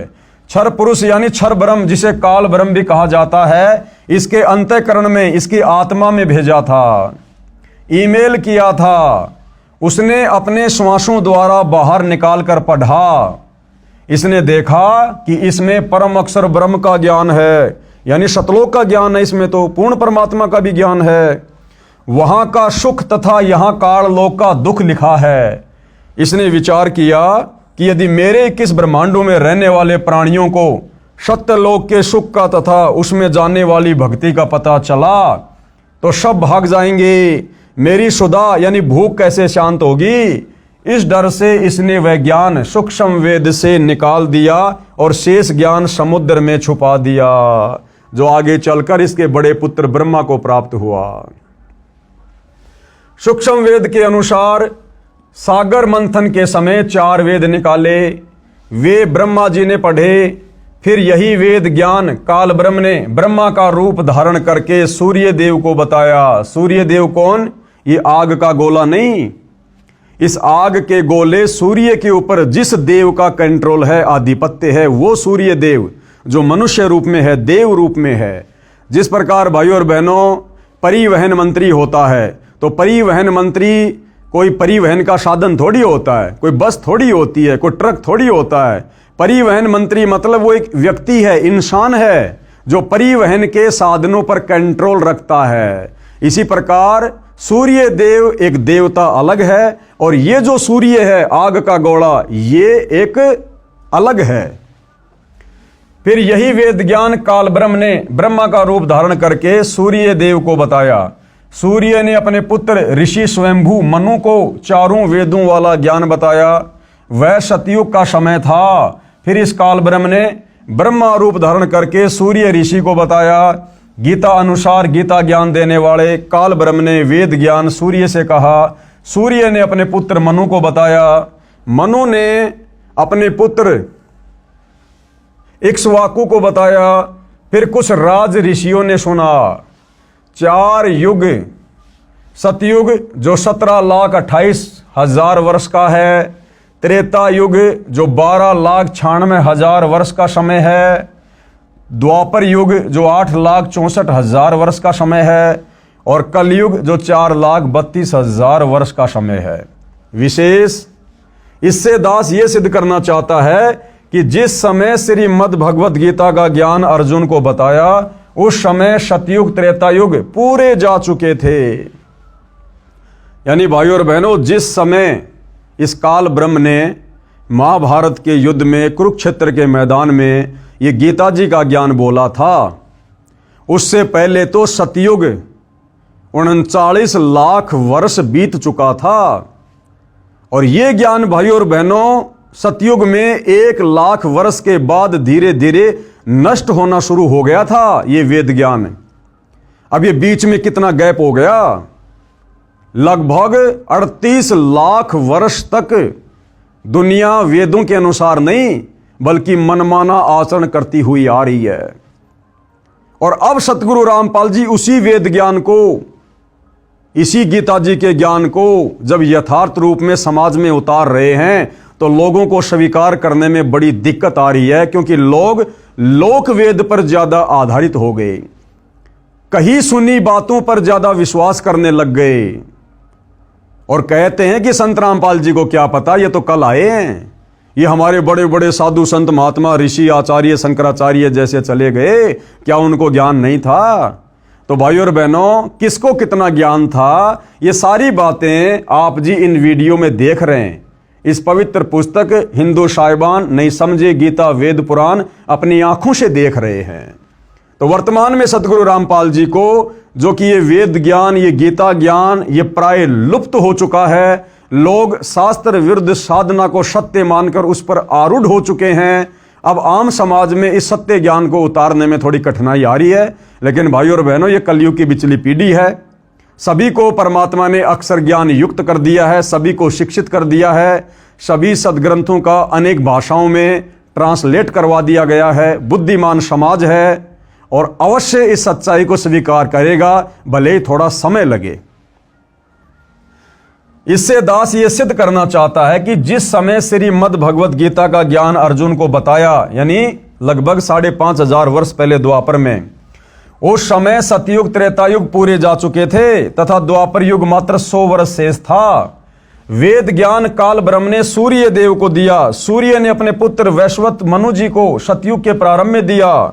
उस समय पुराणों की रचना नहीं हुई थी, केवल वेदों के ज्ञान के आधार से ऋषिजन साधना करते थे, जिसका प्रमाण गीता अध्याय 17 श्लोक 23 में भी है। कहा है कि सच्चिदानंद घन ब्रह्म के सुमरण का ओम तत्सत 3 मंत्र का जाप है, जो 3 प्रकार से किया जाता है। सृष्टि की आदि में यानी सतयुग की शुरुआत में ब्राह्मण यानी विद्वान भगतजन इसी ज्ञान के अनुसार यज्ञ आदि अनुष्ठान किया करते थे। कृपया ध्यान दें, गीता का ज्ञान वेद ज्ञान से सतयुग के शुरू में ब्रह्मा व मनु को मिला था। उससे 38,87,900 वर्ष पश्चात कहा गया है। यानी भाइयों और बहनों, जो वेद ज्ञान सतयुग की शुरुआत में भगत जन उस वेद ज्ञान के अनुसार भक्ति किया करते थे, वो वेद ज्ञान फिर सतयुग के बाद यानी 38,87,900 साल के बाद अब महाभारत के युद्ध में, कुरुक्षेत्र के मैदान में फिर से गीता जी के रूप में बोला गया। इतने वर्षों के बाद उसे 38,87,900 वर्ष पश्चात कहा गया है, जो लगभग 1,00,000 वर्ष तक यथारूप में रहा सतयुग की शुरुआत में। उसके पश्चात मनमाना आचरण प्रारंभ हो गया था। प्रमाण आगे बताया है। यह भी याद रखें कि गीता अध्याय 4 श्लोक 1 और 2 में गीता ज्ञानदाता ने यानी काल ब्रह्म ने कहा है कि हे अर्जुन, ये अविनाशी योग यानी यह है अविनाशी भक्ति जो जीव को भी अविनाशी बना दे, शाश्वत स्थान सतलोक में बैठा दे। यह अविनाशी योग यानी यथार्थ भक्ति की जानकारी वाला ज्ञान अर्थात वेद ज्ञान मैंने सूर्य से कहा था सतयुग में। सूर्य ने अपने पुत्र मनु से कहा सतयुग में। मनु ने अपने पुत्र इक्ष्वाकु राजा से कहा सतयुग में। उसके बाद ये ज्ञान राज ऋषियों ने परंपरा से जाना, यानी फिर इसमें मिलावट होती चली गई, किंतु बाद में वह योग यानी भक्ति का ज्ञान नष्ट यानी नष्ट हो गया था। यानी ये तत्व ज्ञान, ये वास्तविक वेद वाला ज्ञान है। सतयुग में केवल शुरुआत में 1,00,000 वर्ष तक ठीक ठाक चला। उसके बाद इस ज्ञान में मिलावट होनी शुरू हो गई, इस भक्ति में मिलावट होनी शुरू हो गई। और उस वेद ज्ञान को जो सतयुग में शुरुआत में 1,00,000 वर्ष तक सही चला था, फिर उस ज्ञान को दोबारा से गीता ज्ञान के रूप में द्वापर युग के लास्ट में बोला गया काल ब्रह्म के द्वारा। यानी 38,87,900 साल बाद वही वास्तविक वेद ज्ञान दोबारा महाभारत के युद्ध में कुरुक्षेत्र के मैदान में बोला गया। इस बीच भाई और बहनों 38,00,000 वर्ष तक ये दुनिया शास्त्र विरुद्ध साधना करती आ रही है, वेद ज्ञान के विरुद्ध साधना करती हुई आ रही है। और अब इस ज्ञान को, इस गीता वाले ज्ञान को भी काल प्रेरणा से नकली संतों ने, महर्षियों ने, शंकराचार्यों ने उलझ पुलझ कर दिया है। और अब सतगुरु रामपाल जी उस यथार्थ ज्ञान को, वेदों वाले ज्ञान को, वेदों से ऊपर सूक्ष्म वेद वाले ज्ञान को जब आम समाज में उतारना चाह रहे हैं, तो आत्माएं इतना जल्दी स्वीकार करने को तैयार नहीं हो रही हैं। क्योंकि हमारे साधु संत महात्माओं ने, हमारे धर्मगुरुओं ने हमारे हृदय में लाखों वर्षों से झूठ बोल बोल कर, शास्त्र विरुद्ध ज्ञान दे देकर अज्ञान ठोक दिया। अज्ञान, अब इस अज्ञान को निकालने में भाई और बहनों परमात्मा को थोड़ा समय लग रहा है, लेकिन ये उनके द्वारा निर्धारित किया गया भक्ति का ठीक समय है। कलयुग की बिचली पीढ़ी है। परमेश्वर ने सारे साधन हमें दे दिए और अब ये ज्ञान आत्माएं समझेंगी, पूरा विश्व समझेगा। आने वाले समय में पूरा विश्व सतगुरु रामपाल जी की ही शत भक्ति करेगा, इन्हीं की शरण को अपनाएगा। अन्यथा लोग बहुत ज्यादा दुखी हो जाएंगे, परेशान हो जाएंगे और अंत में दुखी होकर सतगुरु रामपाल जी की शरण में आने के अलावा दूसरा कोई ऑप्शन पृथ्वी पर किसी के पास नहीं रहेगा। लेकिन जो ज्ञान को आधार बनाकर समय रहते ज्ञान को स्वीकार कर लेंगे तो अच्छा है। अन्यथा भाई और बहनों, आप युग परिवर्तन के दौर में जी रहे हैं। 2028 फिक्स है, तबाही मचेगी। कहीं प्राकृतिक आपदाएं, कभी सूखा पड़ेगा, अति वर्षा होगी, अतिवृष्टि होगी, अनावृष्टि होगी, कहीं भूकंप आएगा, कहीं बीमारियां आएंगी, कहीं युद्ध होगा, कहीं गृह युद्ध होगा। तो अंत में यदि सुरक्षा चाहिए तो सतगुरु रामपाल जी की शरण ही एकमात्र विकल्प है। और इस अनुसार जो शास्त्र विधि अनुसार ज्ञान सतगुरु रामपाल जी बता रहे हैं, भक्ति दे रहे हैं, इस शास्त्र विधि अनुसार इस ज्ञान को, इस भक्ति को, इस योग को हमने अंत में अपनाना पड़ेगा। दूसरा कोई तरीका सुख प्राप्ति का नहीं है। किंतु बाद में वह योग यानी भक्ति का ज्ञान नष्ट यानी नष्ट हो गया था, यानी लुप्त हो गया। इससे स्पष्ट होता है कि सतयुग में लगभग 1,00,000 वर्ष तक जो वर्तमान में गीता ज्ञान है, वेद ज्ञान के आधार से साधना की जाती रही। उसके पश्चात मनमाना आचरण शुरू हो गया था, क्योंकि राजा इक्ष्वाकु का परपौत्र नाभि राज हुआ, जो कि अयोध्या का राजा था, तथा अंतिम कुलकर यानी कुल की मर्यादा का पालन करने वाला अर्थात वेद ज्ञान अनुसार साधक था। यानी सतयुग की शुरुआत में अयोध्या का राजा नाभिराज, जिसने लगभग 1 लाख वर्ष तक अयोध्या में राज किया, तो नाभिराज तक तो भाई और बहनों ये वेद ज्ञान था, वेद ज्ञान अनुसार भक्ति होती थी। नाभिराज के बाद में अयोध्या की गद्दी पर बैठा उसका बेटा ऋषभदेव। ऋषभदेव जैन धर्म के लोग जिसे अपना प्रथम तीर्थकर मानते हैं, जैन धर्म का उत्पत्ति कर्ता मानते हैं। तो नाभिराज के बाद सतयुग में अयोध्या का राजा बना ऋषभदेव, और उस ऋषभदेव ने भाई और बहनों फिर मनमाना आचरण करना शुरू कर दिया था। उसने फिर भूखा रहकर साधना करना, व्रत करना, मुंह में पत्थर लेकर साधना करना, नंगा रहकर जंगल में जाकर साधना करना, उसने फिर इस वेद ज्ञान के विपरीत साधना शुरू कर दी थी।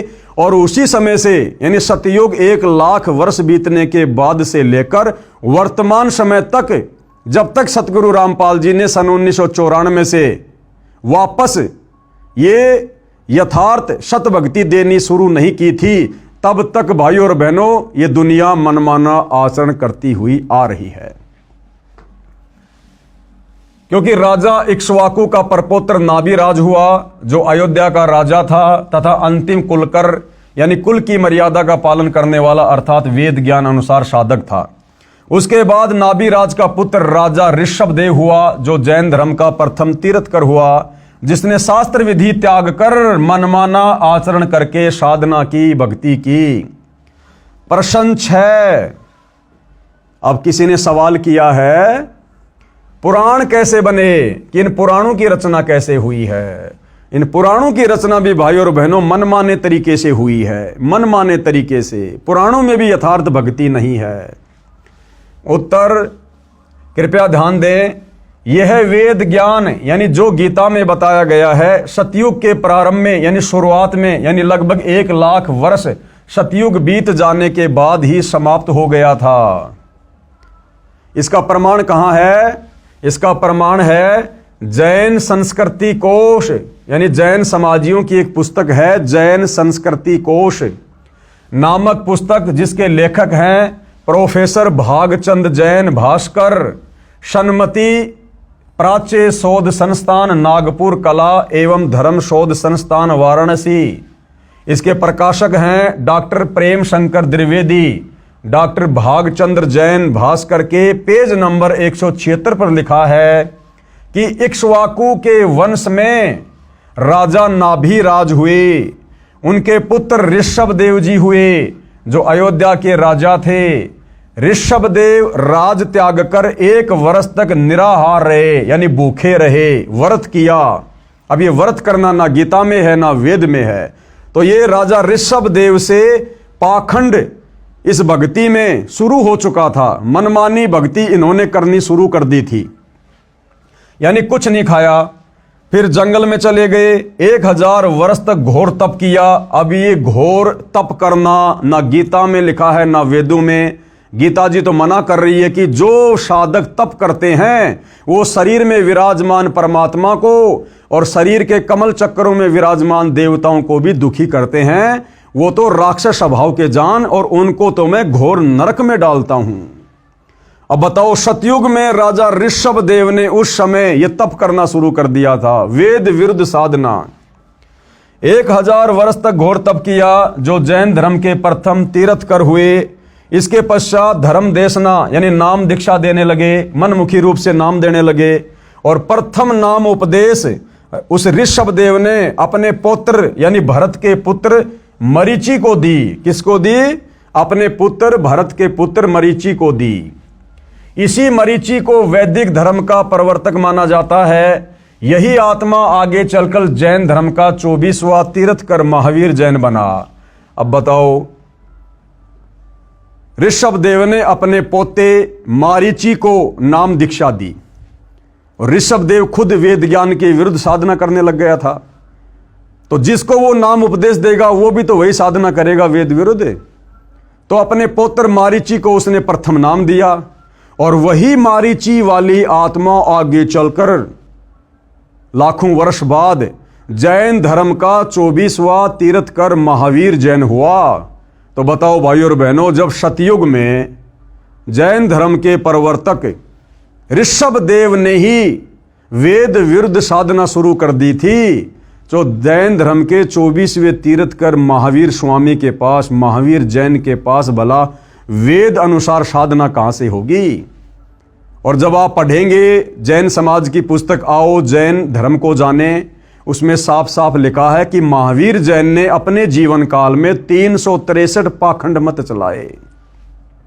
यानी बहुत सारे पाखंड मत तो ऋषभ देव जी ने शुरू कर दिए थे, और फिर महावीर जैन ने भी कमी नहीं छोड़ी, 363 पाखंड मत चला के चला गया।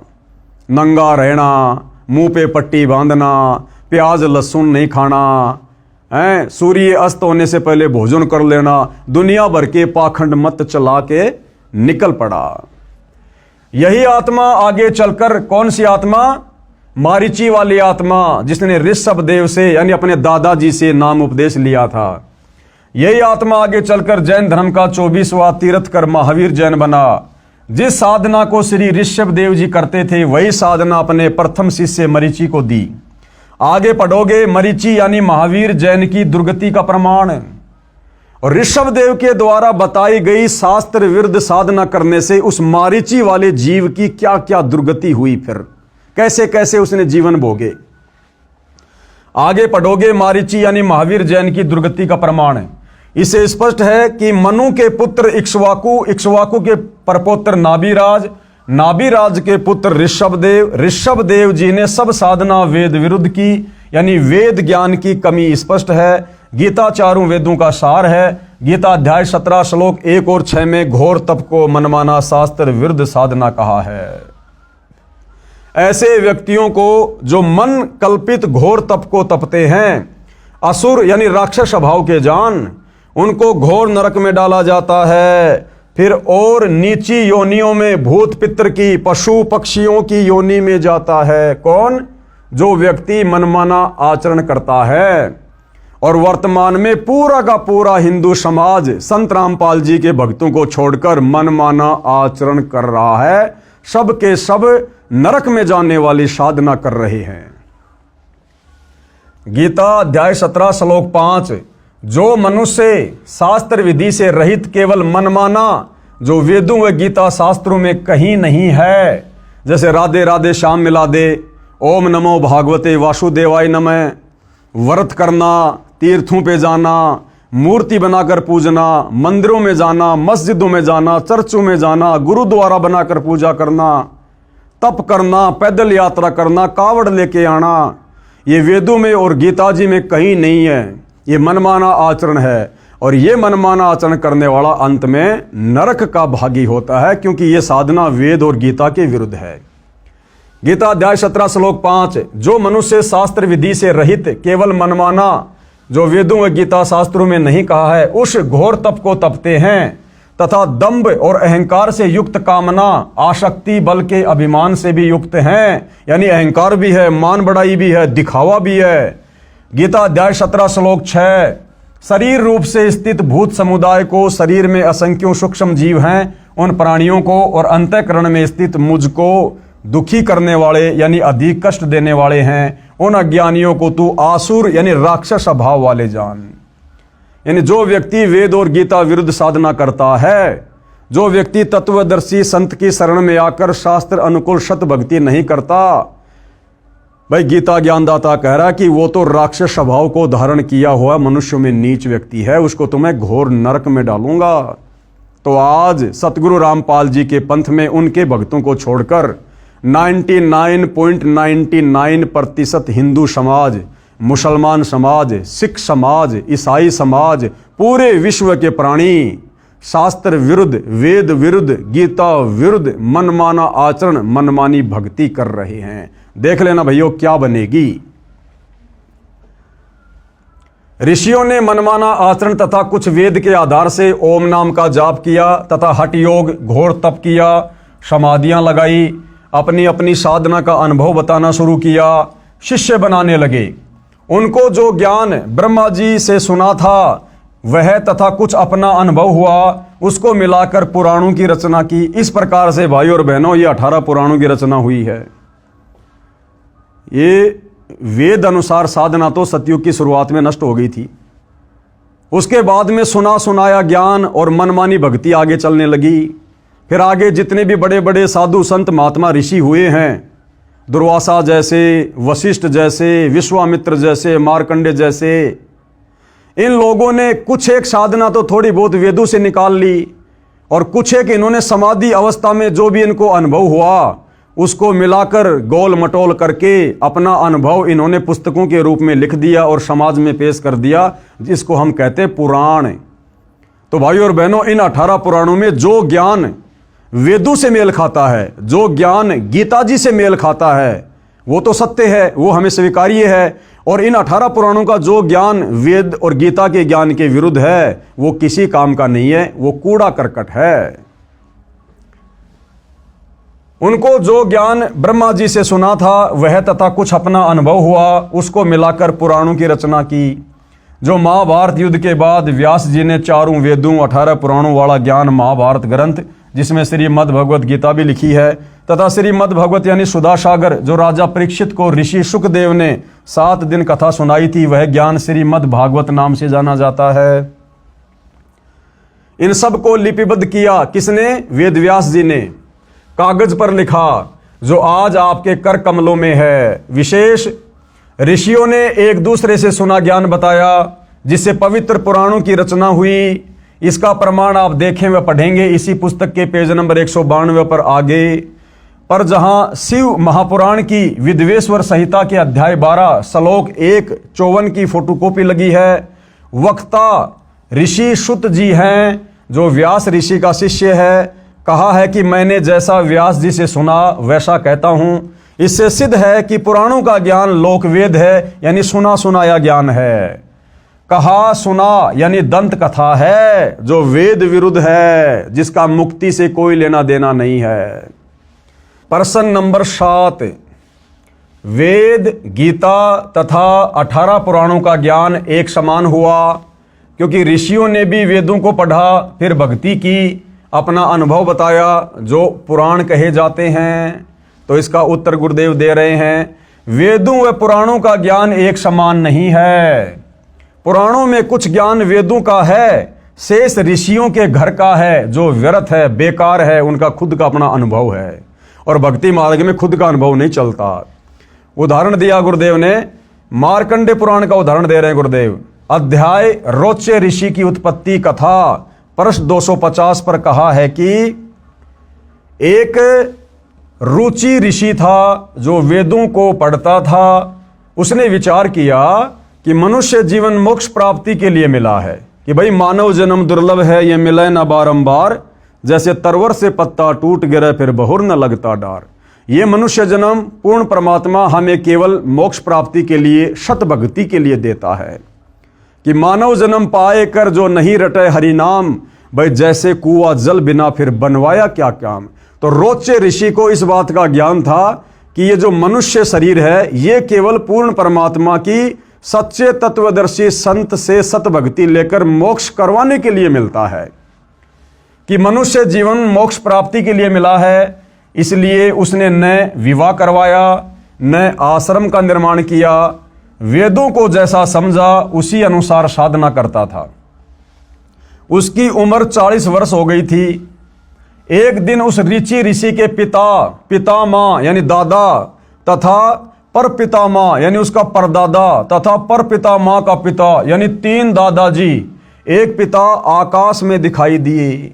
उस रोचे ऋषि के पूर्वज जो मर चुके थे, दादा परदादा उसका दादा, एक दिन उसको आकाश में दिखाई दिए। उससे पहले वो रोचे ऋषि वेदों के अनुसार सत भक्ति कर रहा था, लेकिन उसके पूर्वजों ने जो भूत बने हुए थे, उन्होंने उसको वेद विरुद्ध साधना पर लगा दिया। तथा परपितामह का पिता यानी 3 दादाजी, एक पिता आकाश में दिखाई दिए। बोले, बेटा रुचि, तूने विवाह क्यों नहीं करवाया? हमारे श्राद्ध कर्म पिंडदान क्यों नहीं कराया? बेटा हम पितर बने हैं, हमारे कर्मकांड करो। क्योंकि रोचे ऋषि के दादा ने परदादा ने वेद विरुद्ध साधना की, मनमाना आचरण किया, और फिर वो भूत बन गए, प्रेत बन गए। पितर बन गए, कष्ट भोग रहे थे। तो वो सारे के सारे रोचे ऋषि को दिखाई दिए और उसको क्या कहा कि बेटा रुचि, तूने विवाह क्यों नहीं करवाया, हमारे श्राद्ध कर्मकांड पिंडदान क्यों नहीं कराए, जबकि वेदों में और गीता में ये पाखंड करने के लिए कोई आदेश नहीं है। बेटा हम पितर बने हैं, भाई सत भक्ति करते, पितर क्यों बने, हमारे कर्मकांड करो। रुचि ऋषि बोला, हे पिता, हे पितामहे, वेद में कर्मकांड को अविद्या कहा है, यानी मूर्खों का कर्म बताया है वेदों में। श्राद्ध निकालना, पितर पूजना, यानी मूर्खों का कर्म बताया है, ये नहीं करना चाहिए। पितर बोले, बेटा ये सत्य है। वो पितर क्या कह रहे हैं कि बेटा रुचि, बिल्कुल वेदों में ऐसा ही लिखा है कि श्राद्ध नहीं निकालने चाहिए, ये पितर पूजा नहीं करनी चाहिए, कोई भी कर्म कांड नहीं करना चाहिए। पितर बोले, बेटा ये सत्य है कि वेदों में कर्मकांड यानी भूत पूजा, पितर पूजा, देव पूजा को अविद्या यानी मूर्खों की साधना कहा है।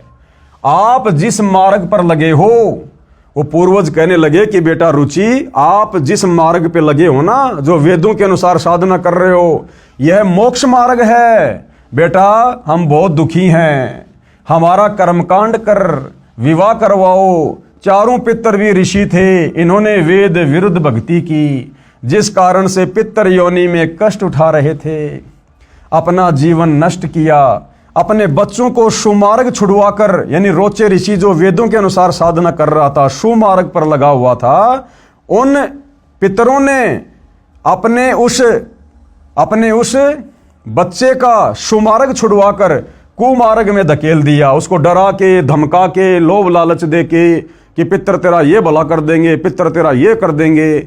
और गुरुदेव कहते हैं वो पितर खुद तो भूखे मर रहे हैं, बता रुचि ऋषि का भला क्या भला कर देंगे। लेकिन उस वेद अनुसार साधना पर लगे हुए रुचि ऋषि को भी उन पितरों ने भ्रमित कर दिया और वेद विरुद्ध साधना पर लगा दिया, कर्मकांड में लगा दिया। रुचि ऋषि ने विवाह करवाया, एक पुत्र हुआ, उसका रोचे नाम रखा। अब इस कथा का क्या सार है, गुरुदेव हमें वो समझाना चाहते हैं। इस कथा का सार क्या है? रुचि ऋषि ने कहा कि कर्मकांड यानी पितर पूजा, भूत पूजा, देव पूजा को वेदों में गलत बताया है। पितर भी ऋषि थे, वेद याद कर रखे थे, पढ़ते भी थे, वे तुरंत मान गए कि वेद में ऐसा ही लिखा है। यह जो वेद ज्ञान है ये वेदों से लिया सत्य है, परंतु कर्मकांड ऋषियों के घर का है। ये ऋषि क्या करते थे, ज्ञान तो वेदों का बताते थे, लेकिन ये कर्मकांड अपनी तरफ से करवाते और करते थे। ये वेदों से लिया सत्य है, परंतु कर्मकांड ऋषियों के घर का है, नरक का मार्ग है, ये हमने नहीं करना है। गीता अध्याय 9 श्लोक 25 में वेद ज्ञान इस प्रकार है। अब भाइयों और बहनों, गीता अध्याय 9 श्लोक नंबर 25 में ये पितर पूजने के विषय में, भूत पूजने के विषय में, श्राद्ध निकालने के विषय में क्या दिशा निर्देश हैं। देवताओं को पूजने वाले देवताओं को प्राप्त होंगे, यानी जो लोग देवी देवताओं की पूजा करते हैं, जिन देवी देवताओं की पूजा करने के लिए गीता जी मना कर रही है, गीता अध्याय 7 श्लोक नंबर 12 से 15 में वेद मना कर रहे हैं, तो जो व्यक्ति देवी देवताओं की पूजा करेगा, मरने के बाद वो देवी देवताओं के लोक में चला जाएगा और उनका नौकर बनेगा, थोड़े बहुत समय रहेगा, फिर नरक में ठोक दिया जाएगा। और पितरों को पूजने वाले यानी श्राद्ध निकालने वाले, पिंडदान आदि करने वाले, ये पितरों को प्राप्त होंगे, यानी जहां उनके पूर्वज बैठे हुए हैं वो भी वहीं जाकर पितर बन जाएंगे, अपना जीवन बर्बाद करेंगे, यानी पितर बनते हैं। और भूतों को पूजने वाले यानी 13वीं महीना वाली क्रिया, अस्थि उठाकर गंगा में प्रवाह करना, श्राद्ध आदि करना, भूतों को प्राप्त होते हैं, यानी वो प्रेत बनते हैं। मेरा पूजन करने वाले मुझे प्राप्त होंगे। कौन कह रहा है? काल ब्रह्म कह रहा है कि मेरा पूजन करने वाले मेरे को प्राप्त होंगे। तो काल ब्रह्म की पूजा करने वाला कहाँ जाएगा? उसके ब्रह्मलोक में जाएगा। ब्रह्मलोक में जाने के बाद फिर वो जन्म मरण में आएगा। तो 21 ब्रह्मांड में भाइयों और बहनों काल तक की पूजा से मोक्ष नहीं है। ये सारी बातें कहाँ लिखी है? गीता अध्याय 9 श्लोक नंबर 25 का सारांश है ये। जैन संस्कृति कोश पुस्तक के पेज नंबर 176 पर लिखा है कि राजा नाभि राज अंतिम कुल कर थे, यानी सतयुग में राजा नाभिराज अंतिम राजा थे जो वेदों के अनुसार साधना किया करते थे।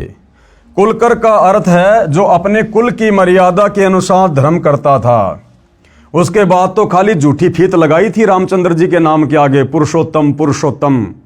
ये मर्यादा ये तो सतयुग में 1 लाख वर्ष के बाद राजा नाभिराज के बाद समाप्त हो चुकी थी।